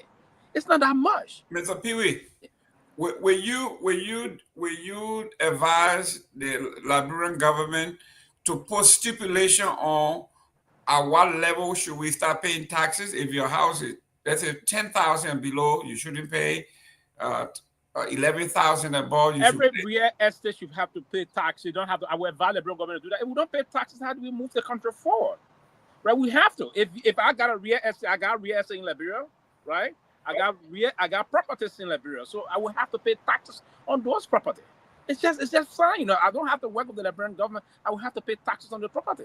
It's just fine enough to do that. And I mean, they're not bring it on the other side of things, but we're not talking hard taxes here. We're talking about real estate taxes, and we have to do that. We have not been doing well in the real estate area in terms of paying taxes, but they have certain Liberian citizens that are normally paying their real estate taxes, if you will. But if the government trying to enforce that, to ensure that we push up a little bit the tax collection from the real estate perspective, I will support that. But while supporting that, I will also call for government to create more opportunities for employment opportunities, and so also those that are paying the taxes should have the worth of the tax they pay to the government. And exactly. Let me ask you 1 minute, Mr. Josh. Yeah, you know, because we have a full house, and we right now we cannot. Somebody can enter the studio. I'll be stepping aside to bring other people in the studio. But before I leave, let me say something. Right, I want to highlight Mr. Joe Monju comment. I think he's making sense there. Okay, I know people right now. If you oppose the government, if you oppose the Boga government, you will not support this. But he says the U.S. has lost its standing as an arbiter of human rights. It cannot accuse any country of human rights violation when the U.S. is on a daily basis depriving of the undocumented of due process. And he also went after my sister Sarah. Okay, Tomalin, let me come in for a minute. Tomalin, please. I haven't spoken yet. Let me come in for a minute. He said, Ms. Sarah, when you take an undocumented Cuban and you put in the South Sudan, that tells the world that the U.S. is not serious about human rights or due process. This is vulgar hypocrisy by the U.S. And honestly, I mean, take it or leave it. Depending on which side of the political aisle you find yourself in. But now, and people said it. People said the things the U.S. government are doing. Tomorrow, people will question them when they try to talk to people about human rights. They will question them because you're doing the same thing in the country. And you want to lecture other people about human rights. So yeah, these are the points people are saying. But now, Mr. President Boga, does he have the balls to stand in front of Trump or the U.S. government and say, you're not telling me, lecture me about human rights when you're doing this, you're doing the same thing in your country? Can he do it? We don't know. Can the foreign minister of Liberia do it to say, Margaret Rubio, you don't lecture about human rights? You're doing worse than what you're accusing of doing. Can they do it? That's the question. And lastly, Seleke talked about the cabinet. Seleke, cabinet meeting is very important. So I know he agrees that I support Boga having cabinet meeting. He can have 10, no problem, because that way they can do most of the discussion and face each other. So cabinet meeting is not something, not a bad thing. Cabinet meeting helps the government and they can all brainstorm. So you criticize a cabinet meeting, I think it's right. And lastly, I will say this: I just saw I just saw the headquarters of the Liberia. You got CMC now. Then you got the People's Action Party. The headquarters. They just showed me the headquarters here now. What are you doing, Liberia? So, how many party you have with election camp? Anyway, 350. Let me bring somebody in because I gotta get somebody. Everybody wants to have their own political party. Yeah, Mr. Gayman, let me step in. Come in, Mr. Dix. I totally agree with Joe Monju, and then I will buttress I will add to it certain things. Like, America talk about democracy. When I came to this country, I saw smooth transition of power for the first time in my life. I was 21 years old. I saw Bill Clinton driving to the White House, having tea with George H.W. Bush, driving to the Capitol ground and taking the oath of office, and saw George H.W. Bush fly to Texas. In 2020, the current occupant of the White House didn't do that. He packed a bag and went away. So right now, America doesn't have no moral standing to talk to anybody about democracy or human rights or anything, because so are you telling me our rights to be violated? No. Listen. Let him land. But what he says is not true. Let him land. They got this. They got Let it. him land. They got it. Go ahead. Let him land. Why can't we set up our own rights? So somebody has to write a report, then we take it as gospel. Why can't we set up our own rights? I'm not.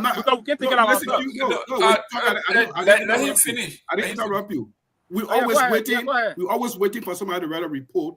Then we take it as gospel. We know these things are happening, but that's not true. There are local people who compare these reports.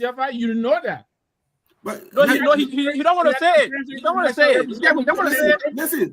Listen. I'm not arguing the content of the report. What I'm arguing is that we shouldn't wait today. Then we start singing hallelujah because they wrote a report. These things have been happening in our own faces. That's what. So do we wait for America to write a report before we say it? That's what I'm saying. So I'm coming. So if America say everything is all right, then we agree everything is all right. That's what I'm saying. Yes. Look, it is all of what the United States. 1 minute. Okay, let me close this. Let me close this. We need to stop looking. We need to stop looking for an arrowhead before we get up. When things are happening wrong right in front of us. I'll end right there. Give me. I'll close it real quick. Give me. Sit down 1 minute. 1 minute. Sit down. 1 minute. Yeah. All of what the United States indicated in the human rights reports, those are issues that have been reported in the local media. The fact of the matter here is our people don't give credibility to the local media when the local media is highlighting these things. But when the United States says it, then everybody caves in. But all of these things are being reported every day. Why don't we take actions? Wait for somebody else to us before we say it to us before we take action. It's a shame. This is what I would say. This is what I would say. I want to go to Robert. This is what I would say quickly to counter what Sefa is saying. Now, the reason why the United States government, they still got that moral voice to do this fight. There's just a disruption that's unfolding currently. Is it the pattern of the U.S. government system? No. The U.S. always been a beacon of democracy, a beacon of human rights. We know that. And we all on this show can vouch for that. They've been a beacon of human rights, and it's there. One of the major reasons why the State Department and other institutions will do these things, why are we still talking about the MCC thing? We're hoping to get $500 million or more from this country for that. So they say you put your mouth to where, Mr. Gayman? Your money is. We still hoping that they're going to give up the issue about sovereignty. There was a debate, an article we talk about sovereignty and other things. We are not as sovereign as you think, right? So those that can still help us, we have to tell us what to do. And now, when those reports are put out by Santa with Transparency, Santa, and all the other civil rights groups and the newspaper in the country, the QCFI, have you heard that the government of Liberia will act on those reports written by local human rights institutions in the country? The government will never act on them. But sometimes the U.S. government will sanction our own government officials on those things because they spend their money towards the protection of our democracy. They spend their money on social services for our people. That's one of the reasons why they're doing those things. They spend hundreds of millions of dollars.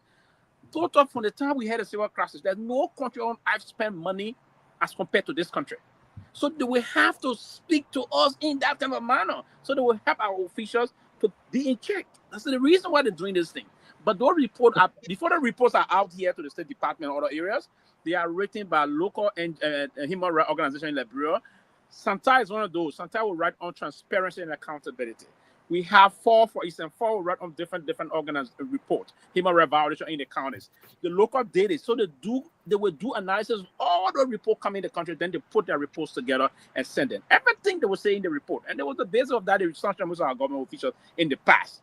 But the reason why they actually do the sanction or they put more on those and read those reports, because they are sponsoring those institutions in our country. They pay money to build the court system. They pay money to build the prison. They spend money to do this. So they will have to do things to get account of their taxpayer money to our people also. So that's the basic. That's the reason why they're doing these things. But again, let me close up for 30 seconds. Let me close up for 30 seconds quick. They are beacon of human rights, beacon of democracy. 1 minute. Let me go. 1 minute. I just want to close up with 30 seconds quick. What people say. Go ahead. Let me give you an example. I'm not saying the report is wrong. Let me tell you something. If we start taking care of some of our primary businesses, then some of these things will not be held as gospel when they come out. Let me give you an example. Doing an impeachment or cabinet journey, where in the world lawmakers, oversight, representation, and lawmaking, you made a decision based on vote. When these people go vote on impeachment, when they go vote on budget, they vote secret ballots. Has anybody ever raised an alarm?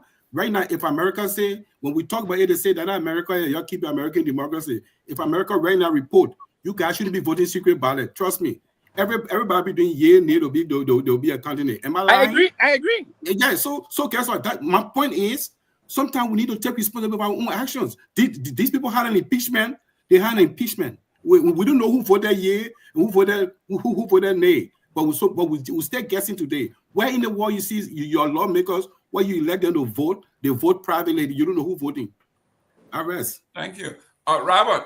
You gotta address two things here because you've been quiet for a while. Let's go back to can we get on the top plane now? yeah. We coming to the harassment. I said media harassment. Like 2 minutes. I'm more than 2 minutes. Yeah. I said media harassment. On media harassment, the report stated, Press Association reported government officials occasionally harass newspaper and radio station owners, as well as individual journalists because of their political opinions and reporting. On June 26, when the Association of Liberian Community Radio demanded the reinstatement of Radio Kakata manager Jerry Kwei, who was suspended by Mangibi County Superintendent Victoria Duncan for alleged financial malfeasance. No proof. This woman is abusing her power as superintendent and removing the radio manager because she may have said something against the government that she didn't like, and she did that. She's been flagged in here. Your take on both of these issues? Yeah, that, and also the name of Press Secretary Kula Fofana. And I think I will re-echo what the other guys have said. I think Sylvester was the one who mentioned that. I think she's got to be very careful because if care isn't taken in the next few years, actions will be taken by the U.S. government. Having said that, I'm baffled by they also mention her being involved in a meeting with journalists, the press secretary, with regards to accreditation. Why the heck is the press secretary even involved in media accreditation to cover executive mansion press conferences? Why? What kind of power is that? Journalists should not go to the office of the press secretary to get accreditation on covering the executive mansion. That is not part of her job. But because we do things so backwards in Liberia, because people are so power greed, they take on things that they're not legally or constitutionally should be taken on. And this is what this report mentions. The press secretary should never be involved in journalist accreditation. What are some mechanisms? Are there any background checks? These are things we want to talk about. Don't worry about the journalists, political opinions on what they report. They should be free to report on what the news are. Don't worry about their political affiliation. Don't worry about the headlines that they're reporting. Don't worry about these things. That's their job. But do we have any security clearance when it comes to accreditation? So Kula Fofana, I think she got to be very, very careful here, because at the end of the day, this would not be about the Unity Party government. We've seen individuals who work in government. They have been, independently sanctioned. They're not going to sanction CDC. They're not going to sanction Unity Party. They're not going to sanction Joseph Boakai. They're not going to sanction Jeremiah Cohn. They're going to sanction you. And there will be no party to come to your rescue. You will have to have your day in court to prove your innocence. So I think we need to be very careful with that. I also want to talk about what CFI just said about why do we take the U.S. government reports seriously. The reason why the international reports are taken seriously is because our government and our officials only listen to the tone of the West. Our local media, they do not have the power to scare anyone in government. And this is the unfortunate fact. They do not have the power to scare anyone in government. Politicians are not even scared of voters. Politicians are not afraid of voters because they understand the dysfunction when it comes to, voters actually holding them accountable for their actions. We haven't seen people, you can say Joe Weah was voted out of power because he didn't do this, he didn't do that. You can say, people, representatives have been, but look at the people that they're replacing them with. They're replacing them with people who were also taken out of power for failures, and they're just recircling these people. So if the U.S. report, what is on human rights or whatever, if that's the report that will wake people up, then that's the report we're going to keep emphasizing. So this does not negate the fact that these things have been happening in the country. It's been happening. But what kind of actions have been taken? What kind of actions have been taken? Nothing has been done about it, about these things that are happening. And I want to join Seleke. This government is going 2 years now. You remember when CDC came to office? These guys did not. This is my frustration with CDC. Because the passes that Unity Party have been given on all of the key issues, Unity Party did not give CDC that kind of grace. No, that's true. They hit them from day one up until 2023 elections. They did not give CDC that kind of grace, Mr. Gayman. So how many more cabinet meetings are we going to have to start to see the needle move when it comes to economic empowerment? Where are the economic policies? Where are the and these guys are making Summer-12 to look so good. These guys are making Summer-12 to look so smart. Because under the CDC-led government, even if you did not like some of the economic policies, you saw the implementation of them. You saw that. The people talk about harmonization. even if it wasn't a CDC thing, our partners in collaboration with the CDC-led government, it was mandated to be implemented. You saw these things happening. What is one economic policy that have been put in place by the Unity Party to start moving the needle when it comes to private sector job growth? Nothing has been done. Nothing has been done. On this note, I think we should talk about this report and not the CDC invasion, because you know what?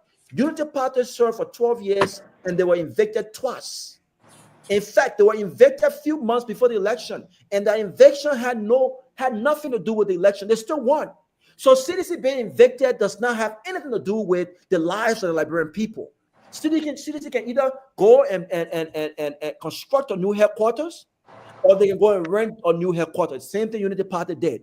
So we should not put emphasis on a political party being evicted. No, it has nothing to do with anything. I think this is a distraction. Let's talk about the Human Rights Report, because this Human Rights Report says a lot about this government and the changes they came to implement. It says a lot about the kind of rescue they came to rescue. Are they rescuing the people when it comes to security, when it comes to freedom of speech, when it comes to censorship, when it comes to economic empowerment, when it comes to security? or are they rescuing the people for themselves? Last thing I want to say is this: you want to tax people? You want to tax people? The whole tax structure in Liberia is you're taxing people who don't have no jobs, right? So to foot the bills of people who are poor people disguising themselves as rich people. Because these guys in government, what does the taxes do to the people? What kind of infrastructure development do we have on the taxes? Nothing. You're only paying bills. You're paying, oh boy, generator that's cost $3,000. So what are you using the taxes for? What tax is he paying on the generator bills that? Oh, listen, man, we need to stop this nonsense. Until we put in the mechanism to truly ensure that Liberians are in power, shut up when it comes to taxes. Tax those businesses. Until you put in a mechanism to reward small businesses, shut up. Because you know what? The people don't have the money. They don't have the jobs. Where are they going to get the tax from? Where? Thank you. Silly, let me welcome the senator in waiting from Grand Jita County, Honorable Gay Senior. Honorable Gay, welcome to the show. We have a group now. It's growing. The momentum is sparking up so fast. What kind of group? Listen, don't say it. We'll talk about it in the coming days. There you go. You in your third league, you won't tell anybody what our third league is. So better. Another one now. Ask one group. We'll talk about it in the coming days. Yeah. No, Sylvester, trust me. I'm not going to do that with you. I'm not going to play no games here. You're going to hear from me in about a week from now. I gave you a call. In a week, I can always be on the show. In a week, if I don't give you the group, then don't pay me in mind. You remember ANC? That's a good group. What are you talking about? Before ANC, let me guys say this, right? Here's a strategy. We got to have a grassroots movement at the county level. You can't win the presidency without having footprint in the county. And I'm doing my part on the Grand Jita level. I challenge other ANC members as well to do it in other county. I'm doing it from my own backyard. Kromah, where country are you from? Man, I want to go on about Avonima. Okay, so that difficult question to answer. I see what you're talking. I see what you're. But let me tell the man challenging you to. But I'm confused though. What Anthony is saying? What kind of new group are you talking about? Let's stay on topic. No, we are on topic. We are on topic. You say you challenge the ANC folks to do grassroots work. You got another ANC man, so I'm just saying, Kromah, are you doing grassroots work in Nima for ANC? Mr. Gayman, let's stick to the topic. Okay, I'll give you 1 week. Like the man said, next week, 1 week, you better come out here and give us a report. Mr. Kromah. But give me. But let me make my point. The main thing, Mr. Wait, you come here, man. You come here. Hold your radio. I don't want to come in before Brother Anthony comes in, please. Yeah, Anthony came in late, so you got to pay the price. You can't send me that. No, I'll not pay a business also, but you got to send me the link. You see, now you're going to say, I see the link. I just want to tap onto what Brother Robert and my dear big brother Sapphire, point out. Nobody's your big brother. Just call that name, man. No, he's my big brother. And a special big brother. Why I say I got to mention his big brother there. So I beg you, Mr. Gayman. This thing, not CMC thing. I beg you. So the other thing though, even that ANC collaboration. Yeah, I see. He got honestly, we kind of pay too much attention to this. The U.S. State Department, the different sanctions they've been given. But here is what I wanted to bring our attention to. And I think somebody was talking about. And at the same State Department, your Senate Bureau running behind to sanction we are official. At the same State Department, your Senate Bureau. Evidence of that. So give me. Wait after the sanction we have people with our affiliate. Yeah. No, but if Kumis are actually doing that, that's a good fight. Sanctioning people. I'm coming now. Hold on. No, I'm coming. Hold on, Mr. Pewee. Yeah. If Mr. Cummings were actually doing that, censuring people who could not account for the Liberian 25 million mob of SSI, it's a good thing. Censuring people who are killing innocent Liberians in Morovia every day, every night, people like Jefferson Koji, then that was a good thing. But at the end of the day, you not get evidence. You not get evidence. We have proved that. But man, don't take me bail for Sylvester. You don't have any record on that. I will tell you that Cummings is a gay. I will tell you that Kumi is again. Listen, man. No, you can't say that. If you say Jabasi Koji killed someone, You know anybody coming laughter? You know anybody Koji kill? Everything we say here is nothing but speculation. There's Kumi no is proof. not a gay. Kumi You is know not anybody a like gay. Koji kill? And you know that. Kromah, answer the question. Anyone. Kromah, Do you know answer the question. Sidiki, don't take the bait for Sylvester. I told you, don't take the bait from him. Do you know anybody like Koji kill? Yeah, you know anybody Koji kill? Mr. Gayman. He will not say it. We will stick to the topic and I will give Oh, you better stick to nobody will take it on The track. topic is Jefferson Koji killed. The one the So we US wanna know the who one the did he US State kill. Department said, now I don't want to say it. Why? The US The report didn't say that. The report never said that. They never The report didn't say said that. Koji killed someone. No, go to the US State Department. Kill someone. Then you have to go back and read that report. He didn't say that. No. Read That it. the current report talk about You that. not allow Sylvester That to report didn't talk make about you take a So, bait. Professor, you will give me chance. You will give me chance. I don't give you a chance. And that thesis But that you Sidiki, you talking bring about. any propaganda No. here, we'll go Arrest. to the ghetto with it. You bring any propaganda here, we'll go to the ghetto. If you say Jabasi Koji killed someone, So why you getting angry? Anthony, I know how to Who make. is I not know a how to gay, make. Sarah? okay, And then you know Jabasi that. Koji did not kill anybody. I know how to You know push. that. I You know know how to that. So, Mama, don't take so a Mr. bait Gayman, man. Mr. I know Gayman, how you to will give push me the Sidiki. chance. I know how to push Sidiki. Before we to be on this discussion, I want to say this one. You go, ooh. Go ahead. I can pull in. But go ahead, Sidiki. No, but you're not pulling me. You're not pulling me. I know I'm pulling. I want to eat your 6 But months. here was the thing. Here was the thing, though. Here was the Uh-huh. thing. You know, as I was saying, we tend to kind of pay too much attention to, you know, every report that comes from the U.S. State Department or the United States for, you know, in large. But let's look at the different sanctions the U.S. government been placing on government officials in Liberia. The U.S. government come up, they sanction Myean.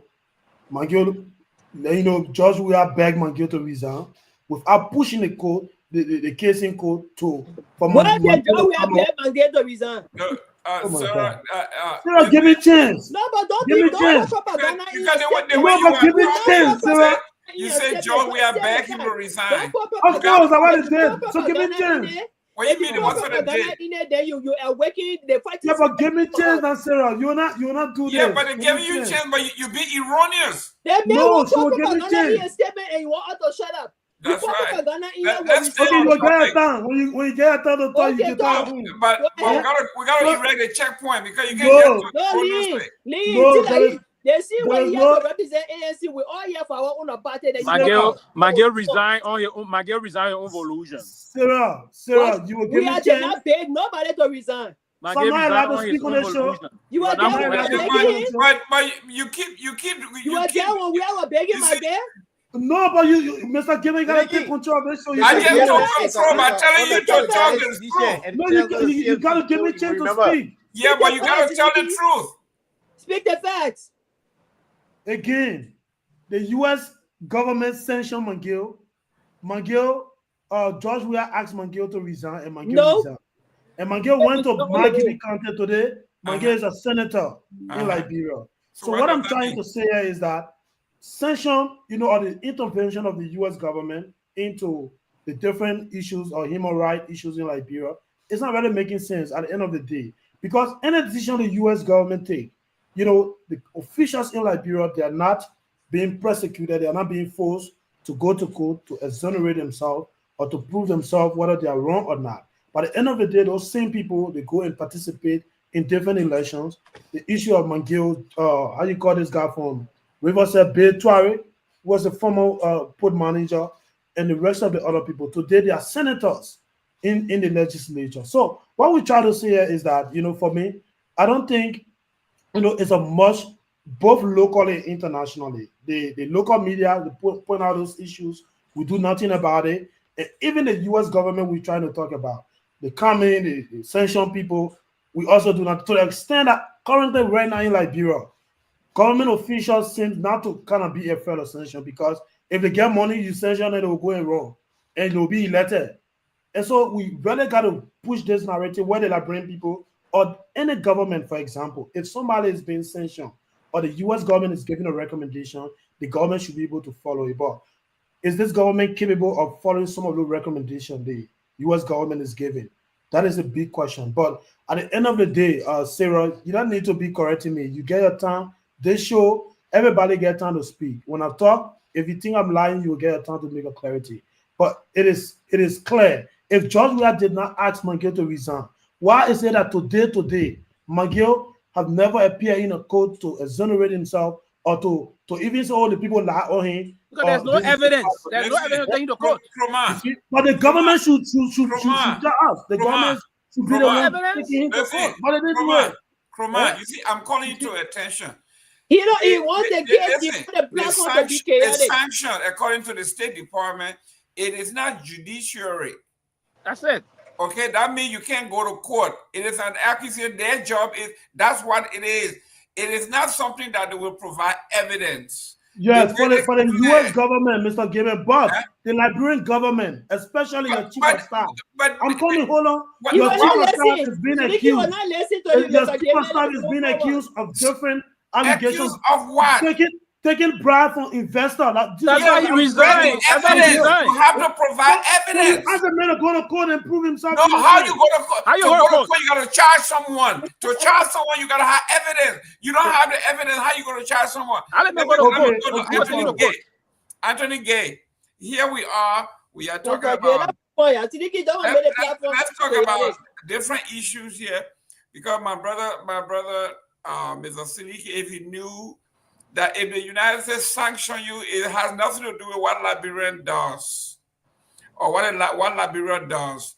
What sanction does the U.S. government sanction?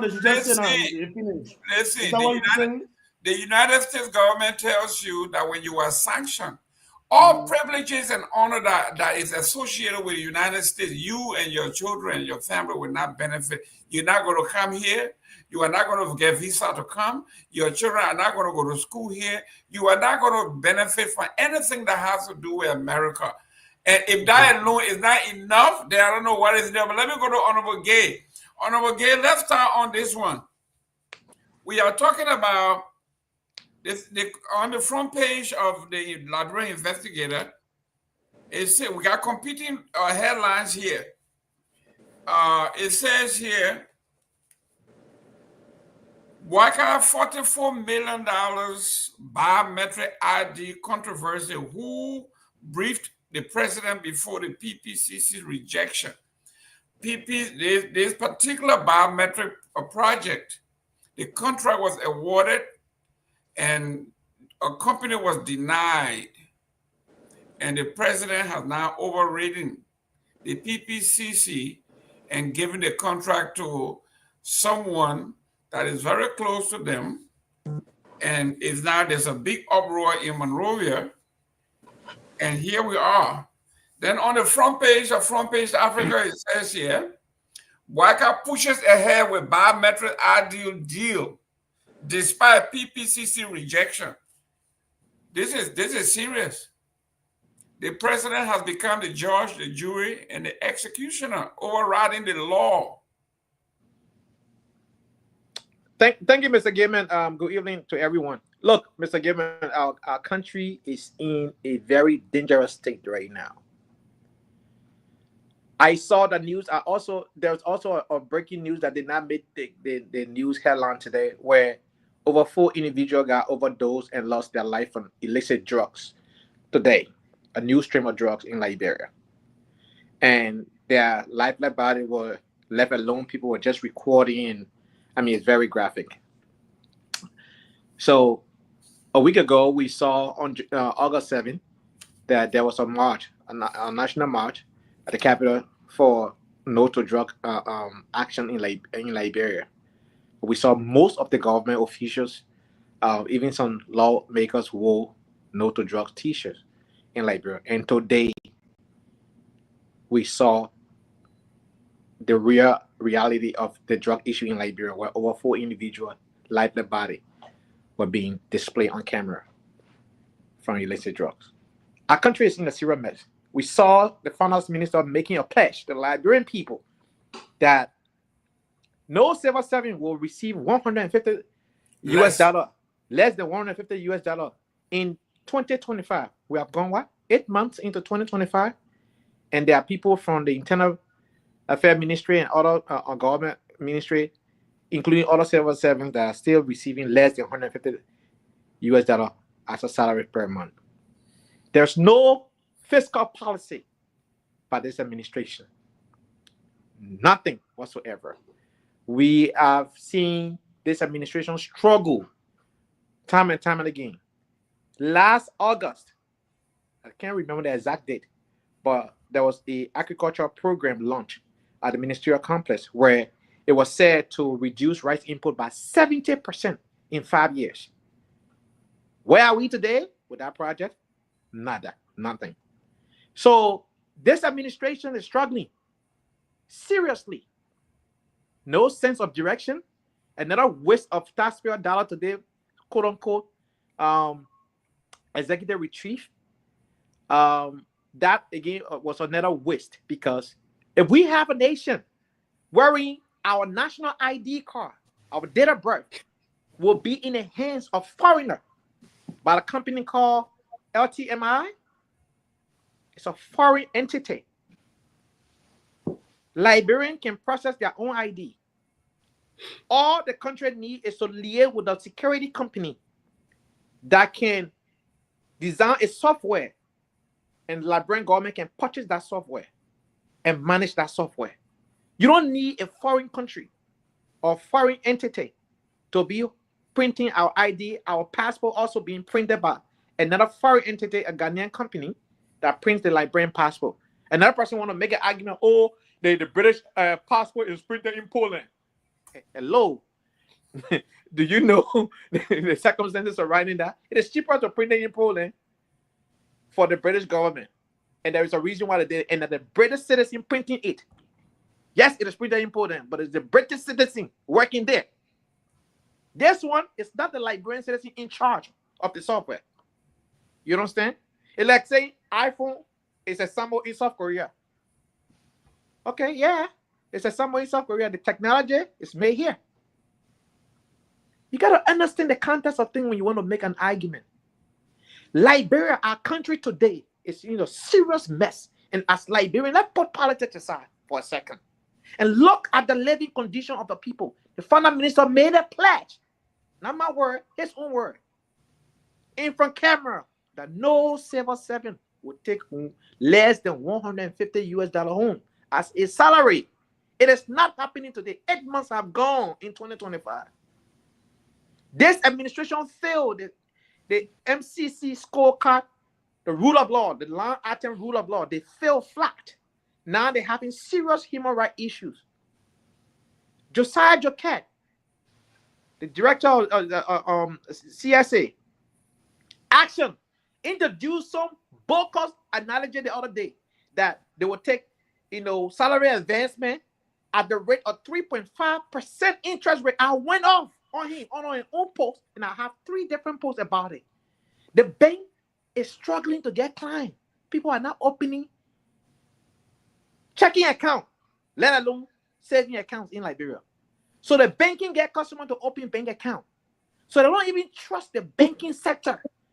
Consumer confidence has been discouraged by the banking sector in Liberia because nobody trusts the bank. You put your money in the bank, you go for it, quote unquote, system is down. You can't get your own money back. So guess what? Nobody wants to open a bank account in Liberia.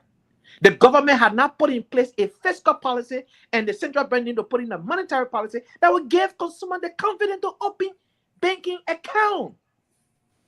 This country called Liberia is trending on the wrong path under the watchful eye of His Excellency Jose Yumambuaka, the President of our Republic.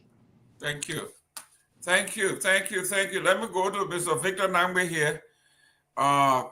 This man is a politician. He's running for the Senate in Grand Jira. So I wanted him to talk about our $44 million biometric system that have been violated, and he's running campaign. Mr. Nagbe?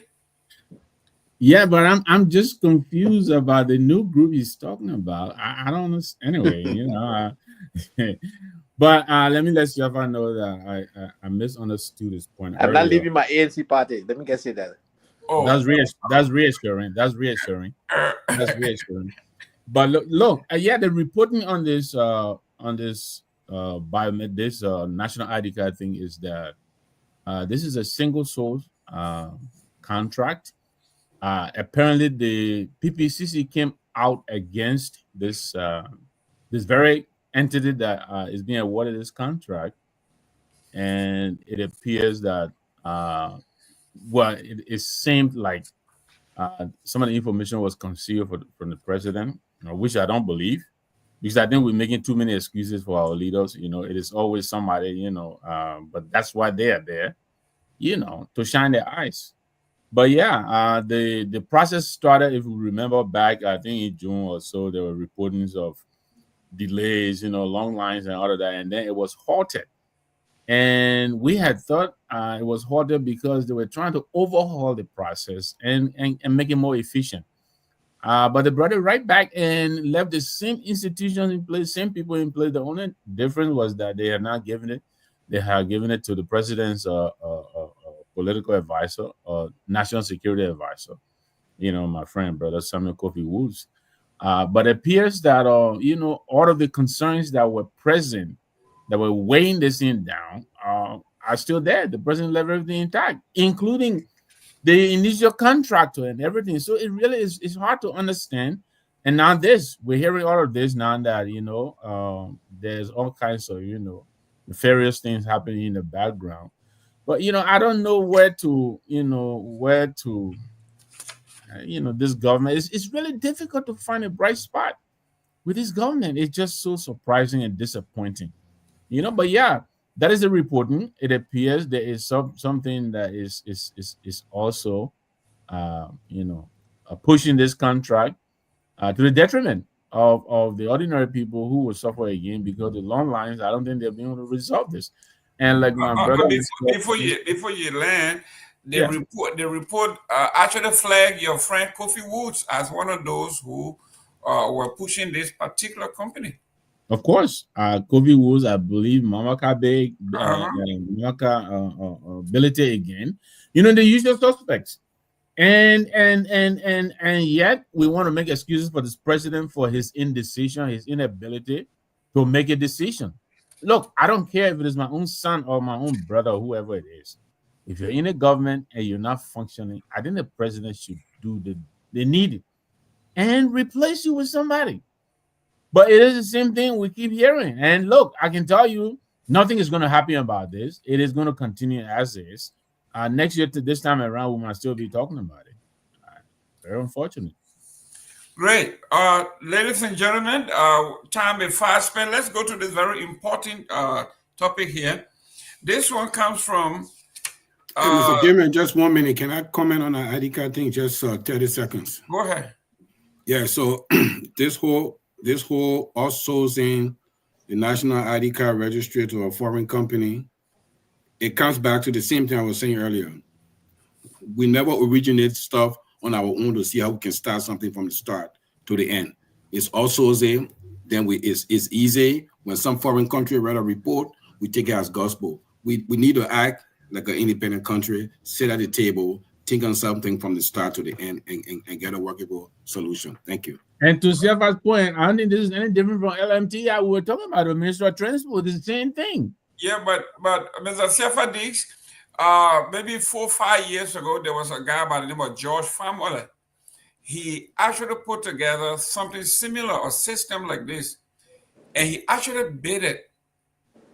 Okay, he was a specialist on the national. It was a national identification system he built that would have actually identified every home, every lot in Liberia, and numerate them. George Family has that system. I thought by supporting this administration, I thought they would have turned to him, because this man put together something that he said the Ellen government didn't look at, because he didn't have the money to bribe folks. So that these folks were coming, and his system when the guy talked to you, he knows what he's talking about. But because he's a Liberian, he doesn't have the kickback. Like I they are don't saying, know. It's they are possible saying we can here, have I our don't know own why system our like brother president Jeff use said. It's our own possible. people. I don't know Kofi how our government Wool's can do that. Kofi Wool's problem here is that this company is going to pre-finance 100%. It won't cost the Liberian government a dime. That is Because they will Kofi be Wool's getting plan. cut. They will be getting the Okay, cartel. but let's go to this one. Let me start with you, It's not Mr. about D. anything. So the commissioner Mohammed Dost Famula of the Independent National Commission on Human Rights, INCHR, has raised concern over what he described as inconsistencies in the Liberian judiciary's application of the country's drug laws. In a statement posted on his Facebook page on August 12, Commissioner Famula referenced the August turn of opening at the 5th Judicial Circuit Court in Grand Cape County, where resident Judge Usman Faikai delivered a charge focusing on illicit drugs and multiple land sale. Commissioner Famula said his attention was particularly drawn to the recent sentencing trends under the amended drug law, which prescribe a minimum of 10 years and a minimum of 20, maximum of 20 years imprisonment for offenses such as drug trafficking, drug importation, and drug possession. According to Councillor Faikai, I've issued some of the harsher penalties in the drug, but these people, the law says minimum 10, maximum 20. And people are walking away with probation. People are walking away with 1 month, 2 months. Mr. Dix, here we are. A few days ago, people were marching, and I made it clear that it was staged, managed. Here, the commissioner is saying there is a major discrepancy despite what they are saying in public. Some of these places, they say drug is non-billable, but then they bill them out. So this is the conundrum that we have. We're talking about Mr. Dix. Your take on Mr. Famula's claim. And he's basically a member of the judiciary, and he's seeing the discrepancy. Well,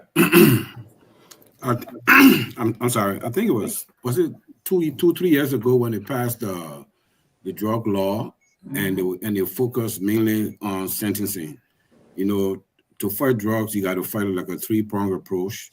You got to fight the supply and the demand. The supply, that's the trafficker, the folks that run the ghetto. The demand side is the user, and you got to do awareness, you got to do treatment. But for some reason, they try to criminalize everything. They try to criminalize everything. I think, Mr. Gayman, you've been in this longer than anybody on this platform. You remember doing the crack epidemic here? They catch you a little dust of crack, you are doing 20 years. Somebody get a bag of cocaine, they get a ticket. You know what I mean? So, and then at the end of the day, the only successful thing that will like a lot of people. So this fight against drug has to be thought about thoroughly. I think they got a UN OPS that can give us assistance, but we have to sit down and come up with a comprehensive plan on how we intend to fight drugs in the country. Treatment, that includes rehabilitation, and the trafficker, these are the ones that need to get the brunt of the punishment. You can't go raid a ghetto and find a bunch of addicts and go and lock them up, and you say you're fighting drugs. So now when you raid a ghetto, the main seller in the ghetto, they're already gone because they get hit off. Because they're the only sober people in the group there. So this war against drug needs to be taken very seriously. As far as I'm concerned, it hasn't started. It's just all been talk. Thank you. Sarah. Yes, sir. The article went on to say, according to Councillor Joe Faikai, had issued some of the harshest penalties in drug cases, including a 60-year sentence against a man who was found guilty on 3 counts: drug trafficking, drug importation, drug possession, by applying the maximum 20-year term to each. That's in Cape Mount. Then he said, but in contrast, he pointed to a separate case in Monserrado County involving the son of Nima County District Number 7, Representative Musa Ability, whose son was sentenced to only 3 years for a similar drug related offense, despite the law minimum sentencing that say minimum 10 years. So he's talking about a disparity in if we are going to fight this drug thing and we are picking people up. Why are we doing it this way? And I think I'm bringing it up because Mr. Benedict himself was here. He said this is a serious thing and it affects everybody. But this man, this other lawyer, this commissioner is saying it depends on where you are and who you are, that the minimum of 10 years may not even apply, maximum 20 years may not even apply. So the thing here is, I think our major problem, one of our major problems here is implementation. We need to forget about the politics. We need to be intentional about this drug business. And I think the political leader, CMC political leader, being mentioned in there where his son was released for drugs. I think he too should stand up and say, no, this is not right. The drug thing is not available. When you are culpable, you go to jail for so many years. So if they took his son out after 3 years, he need to send his son back to jail because his son need to be in jail. The information too is wrong. His son is in jail right now. Okay, thank you for the clarification. What makes the information wrong?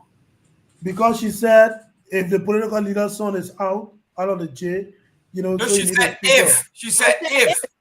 If he's out, because the length of time in jail. The article here didn't say he was out. He said he was sentenced to 3 years instead of 10.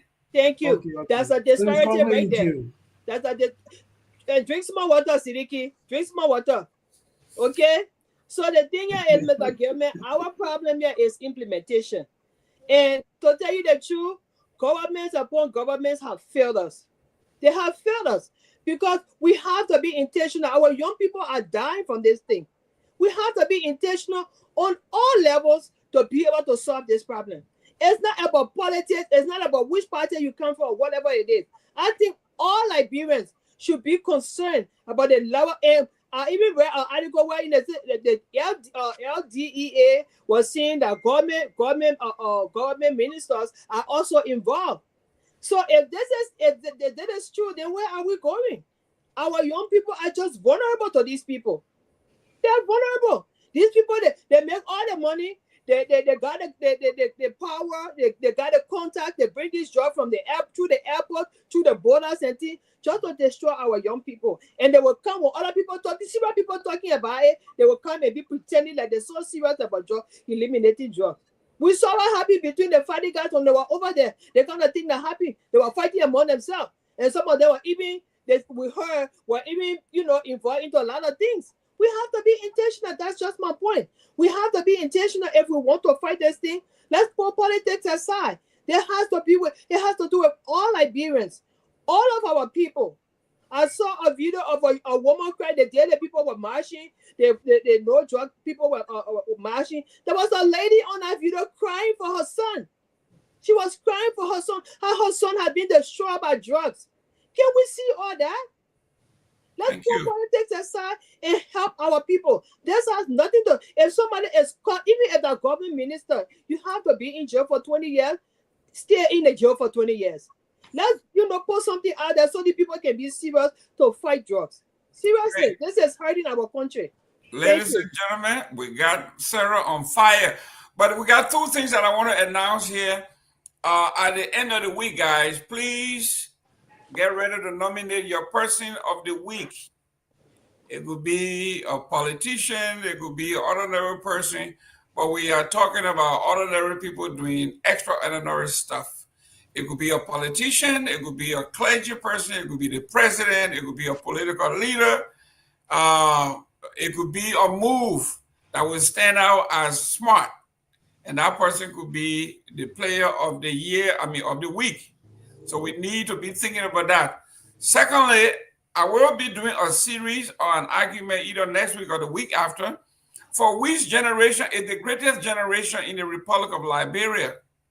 Who are you considering to be the greatest generation? Is it the Totma era, the Bagley era, the Talbot era, the Doe era, the Taylor era? Which one of these people will be considered the greatest generation of our time? I mean, this is a teaser. Please It don't will be say very that's a good one. yes. It's a teaser. I want you to go home and do your homework, and let's talk about it. We want to have a serious conversation. We may bring some historians. We may bring some journalists, and we would discuss why. Some people say we should do decades. Some people say the 60s were the better part of Liberia. Some people say the 50s. Some people say the 70s. Some people say the 80s. And then some people say, no, we should go by era. We should go by either Bagley, Totman, Talbot, Doe, go by era. And if we were going by era, I would say the Totman era. Why? Because, to me, Yeah, thank you, one policy, the unification policy to me was one of the greatest achievements of our time. Then other people got other moves. So think about it real briefly, 1 minute, without doing any homework. Mr. Gay, if you were to guess from the top of your head before doing right now, I thought I was going to take a stab about the drug issue. Well, that's fine. No, we're coming to that. But if you were to just guess before you do your homework, who or which era or what decade will you believe? Who are the best generators? I think I'm torn between Torgbean and Doe. In between that time, that's when Liberians started waking up. More and more indigenous people started getting education because Torgbean helped educate some indigenous people and Doe time. Prior to that, the segregation was just too much. Opportunity was not there. So let's leave it there. We're going to come up with the data and the stuff, but that's good. He's leaning towards Torgbean, Doe, those two. I think we got a lot of issues to discuss right now instead of that thing. Yeah, Sarah, who is the greatest generation in your view? Yeah, but before we have the conversation, before I lose my train of thought, let me make my point on the drug issue now. Hold on, you on drug? Hold on, right there. I'm sorry. I just like the topic. You on the topic, Sarah. I will not let you go by this one. The greatest generation, Liberia, the greatest generation in your thought. I would say the Torgbean. Okay. Counselor, our dean for the cabinet here, the diplomat, the greatest Liberia, greatest generation. Yeah. Liberia's greatest generation, in your view, from the top of your head, without doing any research. The greatest generation in terms of what's a little bit achievement, history, whatever you think that generation have done. Liberia greatest generation. My generation. Which one is your generation? This generation. Eh? This generation. You're not part of that generation. Gen Z. Gen Z. Okay. Gen Z, my man. Gen Z is in this generation. Generation Gen Z. Seleke, what generation? Gen Z. No answer. I'll make a research and come back. Okay. Robert Garguah, the greatest generation in your view? None. I don't think yet to come. I would not even mention the Torgbeans or the Does. I think Liberia's greatest story, I think it's still being made. I don't think it's still being told, and I don't think maybe in my lifetime, but I would not consider any of the eras or the decades as Liberia greatest. Based on achievement, no, I don't think we've achieved anything outside of independence. No. This is just a teaser. We'll bring historians here and they will discuss it. Mr. Dix, you want to tell us what you told us earlier about Liberia's greatest generation? I'm yet to find one. I mean, there's been failures. I heard Mr. Nagbe saying the group that challenged the status quo. No, I'm coming. I'm saying something. And then sometimes I think everything is done different in that country. I advocate today, and then I'm done. I say everybody should go on the right side. And the moment everybody go on the right side, make sure that when people start going on the left side, I like, well, I did my part. Some of the things they advocated for, those things still exist today, and some of the actors are quiet. Some of the actors are in government. So that's my problem with advocate. And honestly, advocacy is a very tough thing. It's a very tough thing. So as far as I'm concerned, I'm yet to see a generation to say this is the best generation. Victor, I'm not looking for a perfect generation. I'm looking for a generation that have moved the needle, that have done something, that have accomplished something. I just gave you my example of the Totman era, right? We talk about building of the executive mansion, the Capitol building, all the major infrastructure, and then on top of that, unification, bringing the country together. To me, that era, I think, put him over the top. That's just my belief, but the data will show maybe otherwise. Your take. Yeah, I earlier I said I credit, and I think that generation I was talking about, the generation of the mid 40s, early 60s. I think it's the boomer, the baby boomer generation. I will give that generation a lot of credit. Again, my reason is they helped to really liberalize the space as we know it today. They helped to knock down a lot of the walls, a lot of the barriers that were erected in the political space for over 100 years by the TDP-led government.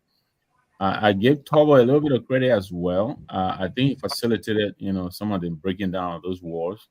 And like I said, he was kind of sandwiched, between his generation that he was ahead of, and yet he was a little bit slow in moving for the boomer generation, and so he kind of suffered the consequences of that.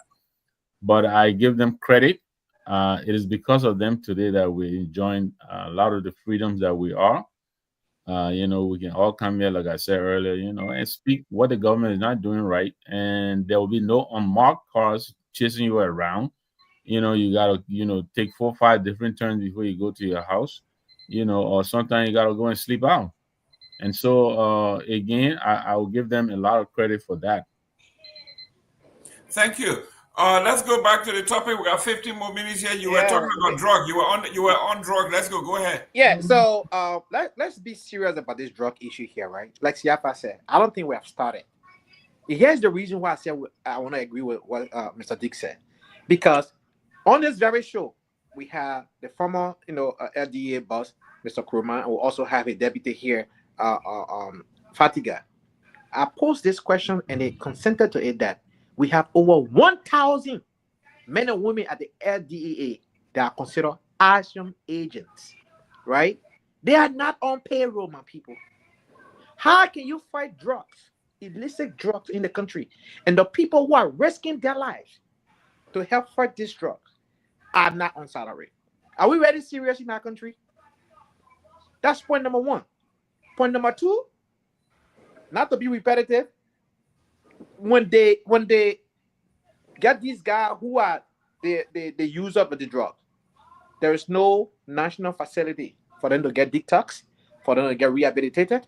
There is no vocational training center to put them back into society. You have to have a clear-cut plan. Where is the drug policy of this administration? There isn't one. So by holding a placard going in the street, no to drugs, yes, that's one aspect, awareness. But you got to have a whole robust approach to the circumstances to be able to yield the result that you are yearning for. You can't just say no to drugs and that solve the problem. You can also take a drug test publicly on camera and say you serious about drugs, when the people who are supposed to fight drugs are not on payroll. Over 1,000 men and women. Are they also enabling the way of bringing drugs to the country? We don't know. But they are not on salary. They are wearing our uniform with the national flag on it, our sovereignty. So this is dangerous for Liberia. Okay? Do we have the court system set up? Because again, another thing in Liberia is that cases are piled and have not been taken care of.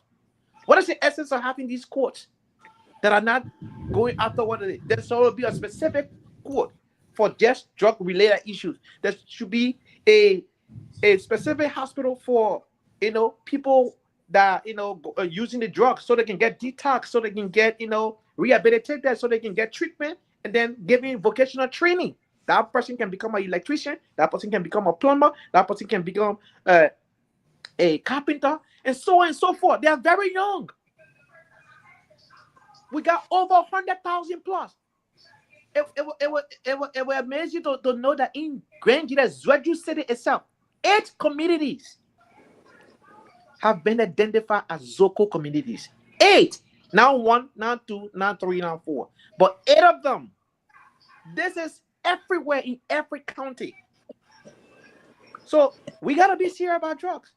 So if this administration would just sit there and sign an executive order or, say, oh, we forming the... How many committees you guys going to form?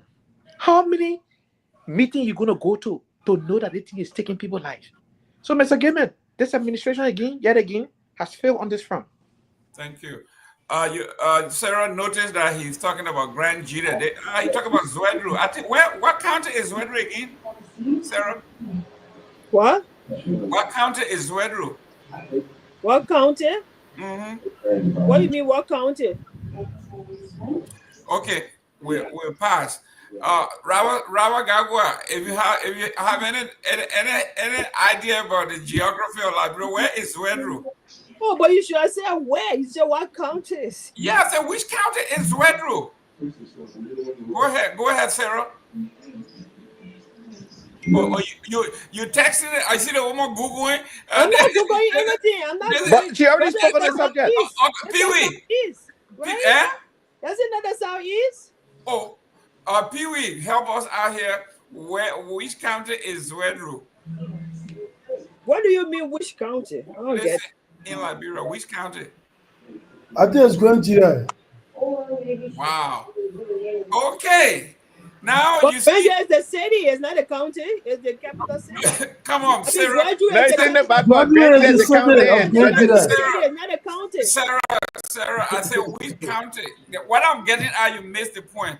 This man, he's I think running you're not for, paying attention as well. I'm paying attention. Yeah, he's running for the Senate in Grand Jita, right? So now he plugging all the bad things that happen in Grand Jita. So I'm connecting you. Be okay. Eyes on your feet. Let me.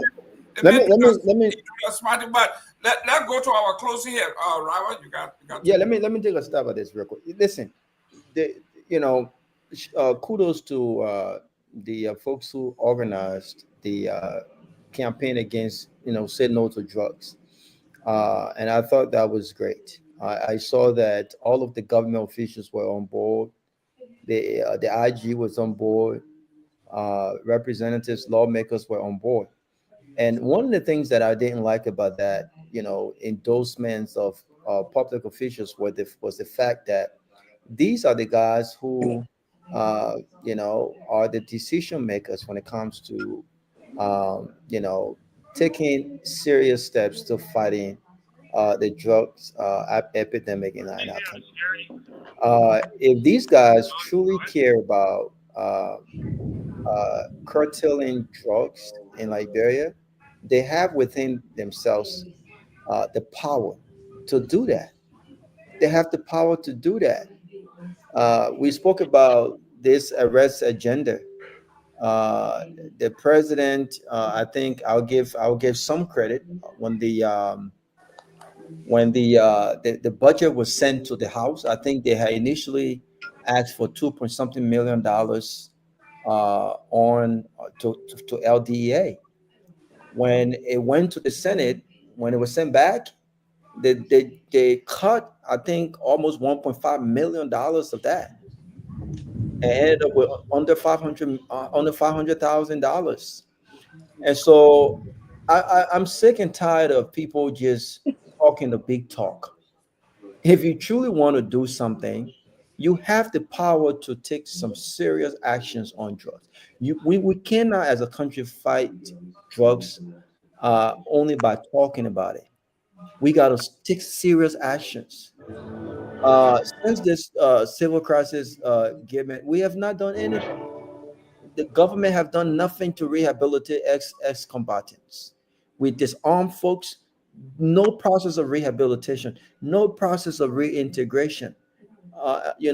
Those are the first initial steps you have to take. Then we also have to invest in technical and vocational trainings, right? The reason why people have gone back and resorted to taking drugs is because they're doing nothing. People are less busy. I mean, people stand in the streets, in counties, and even in Monrovia to watch the escort of the president pass by. I mean, the country is less busy. People who are not working in the country have nothing to do, especially young people. And so if these people have nothing to distract them, if these people have nothing to give them hope for the future, if these people have nothing to build families, what do you think they would do? So listen, unless we as a government say to ourselves, we need to invest in this whole drug thing, you've got to rehabilitate, you got to reintegrate, you have to create an environment where these people can go and get some kind of, it doesn't have to be academic, they don't have to get a 4-year degree or two, they can just get a 6-month vocational training. And when you do give them that training, give them the opportunity to work. Do you think that people who are making money, yes, there's a possibility these guys can go back and use that money to buy drugs, but what I'm saying is, after you've taken them away from that, rehabilitate them, reintegrate them, train them, and give them some hope for the future, you will begin to realize less people in the street doing drugs than we currently have right now. Until we do that, we're just going to keep talking about this thing. We need to stop talking about it, and we need to take some serious actions. And by the way, come 2029, this drug epidemic will be on the ballot. And this will be unity. This is now Unity Party's fight. The economy will be on the ballot. This is now Unity Party economy. Infrastructure development will be on the ballot. This is now Unity Party infrastructure chaos. We will talk about these promises made, and we will talk about the tangibles or the lack thereof. We will talk about these things. So again, I want to see the government act, and we will sit on this platform. This is not about party or who wants out. I want to see the government succeed. But what we've seen over the past 2 years is more talking, more cabinet meetings every day. Then every day there's another cabinet meeting from the next. We have not seen any serious policy take action, kick off, and any serious changes from the government that they came to rescue and they came to replace. We haven't seen that. So we need to give opportunities to these young men and young women. That's how you fight drugs. Other than that, my brother, these people will continue to do what they're doing, and we will continue to protest. Government officials will continue to join these protests, join their voices when they have the power to do something. I want to see a legislation that says, you know what? We will invest $4 million in rehabilitation. We will invest this amount of money in building rehabilitation centers. And these people who are doing these things individually, kudos to them. Like Darius Dillon, kudos to him. I think that's a small step, but we need something on a national scale. We need something on a national scale in Monrovia. We need something in all of the different counties on a national scale with a national investment on it. And until we do that, unfortunately, I'm sorry to say, we would not need to move on drugs. I'm sorry. And we need some radical changes at LDA. The current leadership at LDA, unfortunately, it did not work with the Fatigas and AB. The current leadership, I think that they're worse. I think they're worse. I don't think old boy has what it takes to fight drugs in Liberia. I don't think he has that. Thank you, Mr. Honorable Pewee. We have here, this is breaking news. In response to the human rights report, the president has urged the Ministry of Justice, the Independent National Commission on Human Rights, and other relevant agencies to undertake a review of the report finding and collaborate to develop and implement actionable policy recommendations aimed at strengthening the nation's human rights framework. The president assured both the Liberian people and the international community that the findings of the 2024 U.S. State Department Human Rights Report will be taken with utmost seriousness. This is BS. I'm sorry, Mr. Gayman. That's I'm not talking about Honorable Pewee. This is release just came in from the executive mansion. Pewee, please re-echo that. This is BS. Please. In your closing. Yeah, okay. I will use that in my closing. I thought, and again, and that's why if you are into government and governance, you need to understand the proceedings about governance and other things. And leaders sometimes in the country, if a leader were to pay attention, that's why a good and he behaved. We lead just now. It's an extraordinary clap on the line from Mr. Boakai. That's what a good leader will want to do when you're serving. In this kind of thing coming from an international partner, what he just said, that's what a leader will move immediately to do. Say, okay, we're reviewing it, we assess it, we'll take actionable. Can I ask you, Pewee? Pewee, can I ask you 10 second, Pewee? I will not give the president credit because this is a reactionary tactic. We need to be more proactive than reactive. To CFA point, these things have been in our faces. The president is aware of these violations.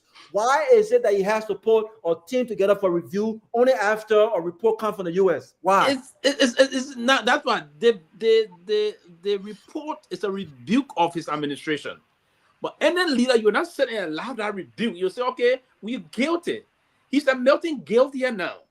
And saying what we're going to do, we're going to take it. If next year report is coming and it's going to be the same, then I mean, you don't want to be the president of the country.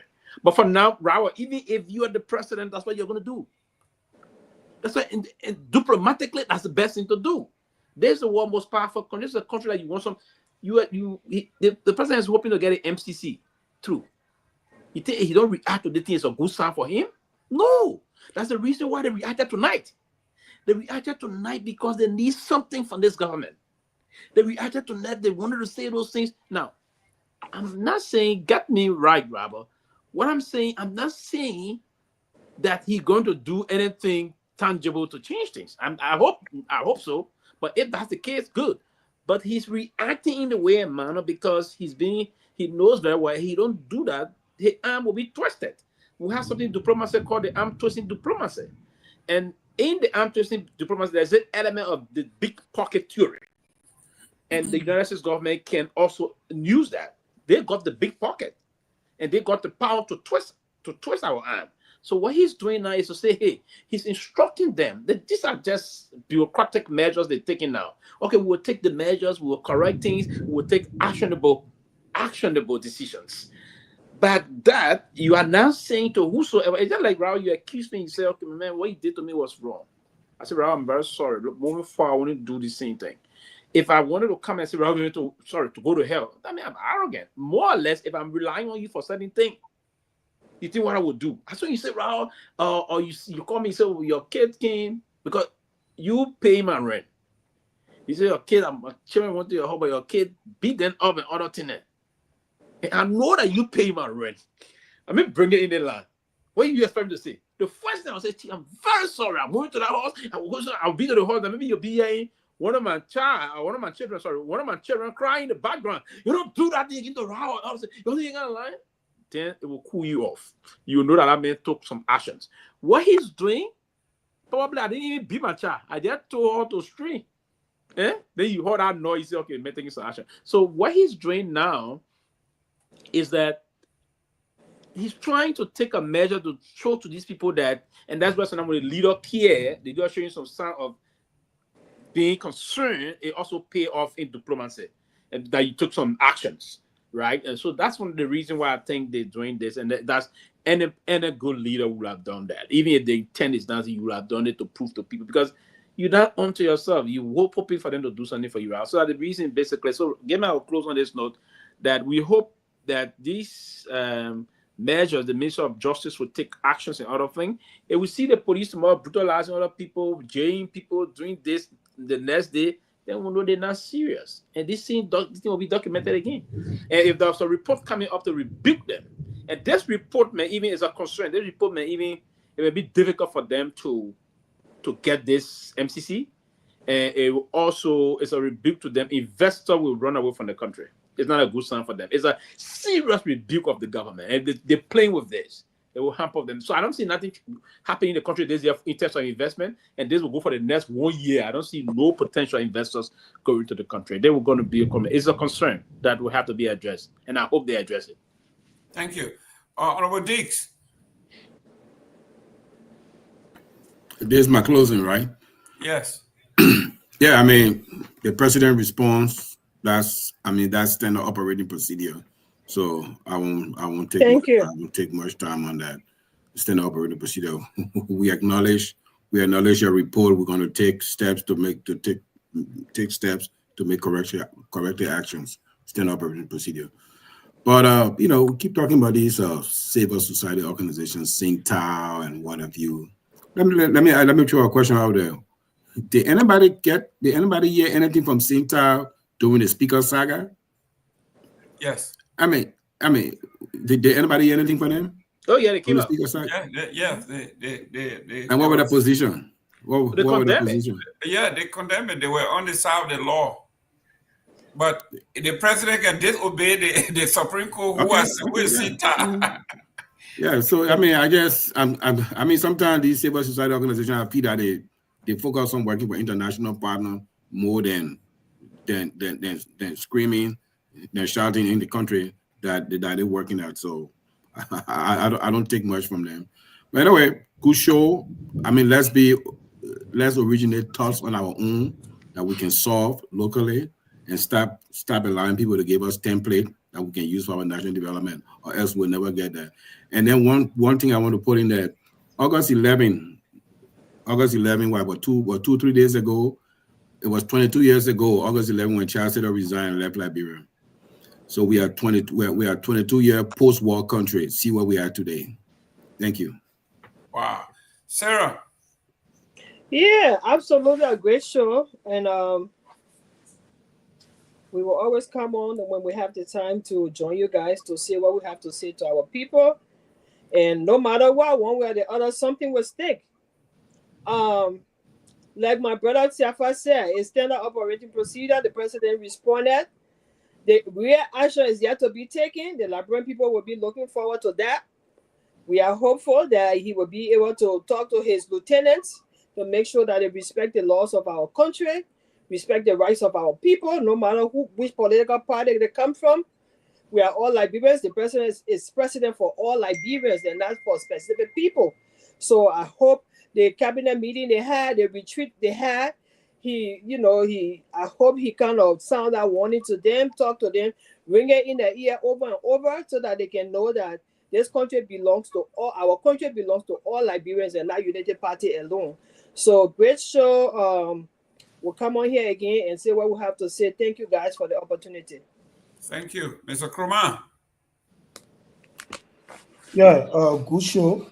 So I would like to close on this George thing that I think everybody was closing on before you bring in the report from the executive mansion.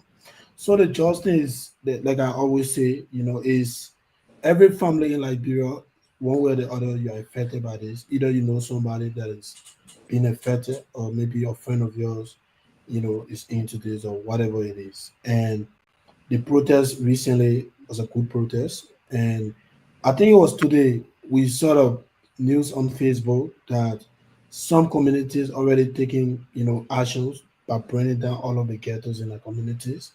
I don't know if that is the right way to go about it, but I know that this administration came to power by, relying on what was happening in the past administration, even as far as going to accuse former officials of being involved with drugs trafficking. And so today, this not much this administration is doing to fight this thing. And I hope because we saw a meeting that the president had with the protester, I hope the recommendation they gave him, they're going to work on it, and it's not going to be business as usual. Let's see something tangible coming out of it. And what Anthony said, we cannot overlook it. You can have thousands of people, that are not on payroll, and these are the same group of people who go on the field to go and arrest, the dealers. Obviously, there will be compromise because the man is taking probably $60 or $50, and the man go to meet a dealer, and the dealer offer him $1,000 or $2,000 or whatever it is. He's not going to leave that for something that he's not even sure of getting. And these are the things the government need to focus on. Allocate resources into this thing, and the people who are responsible to do this, they don't do it. But whenever people come out to say the protesting, you will see the same lawmaker pretending as if they're very passionate about fighting this thing. And I hope we can come to a point where, because this justice is really, really killing us. Sometimes you'll see a former schoolmate, a classmate, he's into the street, sleeping in graveyard, it's very, very sad. And I hope the government can do something about it. Thank you and great show. Sarah, have a great night. Thank you. You too, son. Be good. Be safe. Thank you. Mr. Kenya, please give my announcement, Chief. I'll send it to your inbox. No, I'm giving no announcement. I gave you a chance to talk about your show. You talk about everything else except your stuff. Okay, on Friday. Listen, man, Mr. Nagbe talking, man. Come on. Mr. Nagbe, go ahead. See, if you are sending it to me now, I'm going to announce it, but you didn't. So. Okay, I will send it to you, Mr. Nagbe. Thank you. Listen, great show tonight. Thank you all very much. Let me announce the CMC is going to be in Canada over the weekend. Yeah, CMC, we're taking all the platform here now. We got to bring some CDC and ASC people on board. Please, well, you already here. You here one time, Mr. Nagbe can, Mr. Gayman can shut up. The American over here, he and Anthony, they over here doing they're doing the AFCT. Nobody said anything. Cyril come over here. She say her CDCT. Nobody say anything. Then she want. Can you imagine you have a whole CMC man at the moderator? If you were talking anything here again, go ahead. Go ahead, man. Mr. Nagbe, go ahead and close your show. I don't know, but anyway, for interrupting you. We will be inaugurating the pathway to change in Canada, and God willing, we'll probably join you while we're there. But we'll be there. Congratulations to the CMC. We know we started late, and so we'll continue to go out there. And there'll be naysayers. We get it. I take our people in for all. Congratulations to Miss Kamara for coming on board. Let me just say it quickly. I didn't have a chance to get it. I think we need to be careful, when we talk and not talk individuals. Alice Cummings, for all that I know, is not gay. Alice Cummings is married. The more y'all keep saying the same thing, people keep hearing it. Why are you bringing it up? He's a married man. Mr. Gayman, please I will say this. The remarks that are being attributed to him were taken out of context. They took a snippet of what he said. He struggles what he said. He struggled with understanding how to deal I with personally believe he's not gay, but it's propaganda that's been running around. And exactly, that's why I wanted to say. I don't believe. We're giving the propaganda. I don't believe you believe, he is. And so we want to be careful. On the other hand, Jeff Koji was sanctioned because he facilitated and encouraged and abetted violence. He went to Sawyer's funeral and had people bloodied. Sir Joseph has said that kind of action has led to people being killed. I don't think we can debate that. I don't think that is individual character assassination. I just wanted to make sure, we're clear and we draw the lines, as we talk here. But Jeff Kelty has not killed anyone. Jeff Kelty has not killed anyone. He did not aid and abet anybody. That is malicious and. So are you telling me you didn't see him at a university campus with those children? You didn't see him? So if he went to a university campus, that means he encouraged somebody to go and do violence there. Actually, yes, he did. Look at the videos. Come on, yes, he did. Mr. Nagbe. Yes. Everybody went to the university campus. Thank you. Look at the videos. No, you're wrong, Jerome. No, Jerome, you're wrong. There was a specific. Jerome, there was a specific. Listen, I want you guys to be fair here because Serena Seafood went to the university campus. No, but and you saw what it did to him. No, you saw when 12 went to the campus, what it did to him. Don't say that. No, there was a specific program here in honor of the late Dr. This is the same thing. Not the same thing. Not the same thing. When they're on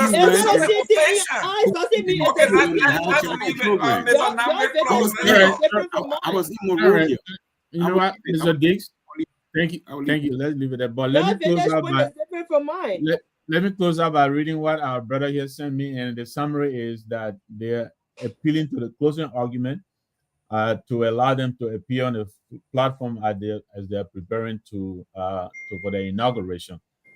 So I think that please put it in our chat room as well, so that the big boys are not here. That only the beginners, so the beginner here. So the big boy in the back, so they can also. But congratulations to you and the team, and I know you'll do well. Thank you very much again for the show.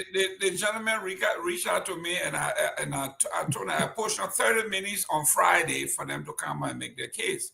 So I don't know why he put this here, because they had reached out to me. I told them find 30 minutes on Friday, come out here and tell us who you are, because we like Liberian doing well in foreign countries. So I don't know why he did, but he had your problem is solved, young man. Sylvester is here, Mr. Gayman. He could have said it again. Listen, in politics, you cannot allow precious time to go to waste. I gave him time to close. He just sent this to me. I thought he was going to read it. He didn't. Mr. Gayman, you always misusing it on your title. You misusing it too much. You talk about everybody on the show. Eh? Of course, that's what I'm talking. So that's why you appealing to the man to let you appear, and then you're going to attack him. Pewee, what you think you got to teach a man diplomacy. He know diplomacy. You got to teach him how to get your way. Yeah, and so man, listen. Sometimes. But now Friday, I will not even let you on the show, because you will remain in the back. Yeah, when the team come in, the team not even coming. The team not coming. Nobody from Rwanda come here. Go ahead, Mr. Pewee. Well, I want to pay to appear 1,000. Aha, there you go. Now they gotta send you an invoice. Yeah, but ladies and gentlemen, thank you very much for tuning in. We discuss a lot of topics. Don't forget your person of the week on Friday. And I still think somebody just sent me a text here. They thought that I was not going to read the this report that had Musa Ability name in it, because they felt like we were going to be biased. We are associated with Musa Ability, so we will not read anything that is negative against him. That is not why we are here. The man himself was on here when he said it is a serious problem and it affects everybody. And he said whatever the government does with his son, he's okay with it. He was not going to interfere. Somebody else pointed out that his son was given a break. Okay? We are not saying it was right or wrong. We didn't say he was guilty, he wasn't guilty. We are reading what's in the paper. This is what the commissioner said. There's a disparity. If we're going to fight drugs in Liberia, we have to be consistent. We have to be fair across the board. So you didn't expect me, because Musa Ability's name is in the report, so we will squash the report. That's not how it works here. So whoever sent me the text, shame on you. That's not how we operate it. We see you guys on tomorrow. Thursday, guys. Hey, Jerome, let me make a quick comment. When Musa's son was released, he was released based on the technicality that when you're a pre-trial detainee, and I think after 2 or 3 terms of court, and you haven't faced the judge, they can release you. And so that's one of the problems in the country with the criminal justice system. We have a lot of folks that are sitting in South Beach, pre-trial detainees, that sit there for a whole year, will go through like 3, 4, 5 terms of court. It just happened in a case that he had a lawyer, and the lawyer father thinks that my client been locked up, and you guys are going through like 3 different terms of court. And then the judge said, okay, based on the law, release him. But then he went back to jail, went to trial, found guilty, and got sentenced. So I don't see no preferential treatment. The main thing the human rights lawyers should be focusing on is criminal justice reform. That people that can have a full lawyer can have the same access to the law. That's my point there. Musa Ability is trending. Good things are happening. So people were attacking him. I think he understands that. Everybody knows that. Well, guys, let's do this again tomorrow. Thank you. And our friends in the studio. Always find a time to put a CMC plug in. You see. I tell you. The ANC people. Sarah, don't sound with the ANC people. Somebody send your private message that we just want to leave it as a given. The ANC, that was an ANC person. That was the ANC person that sent it to me. Thank you, guys. See you tomorrow. Okay, then.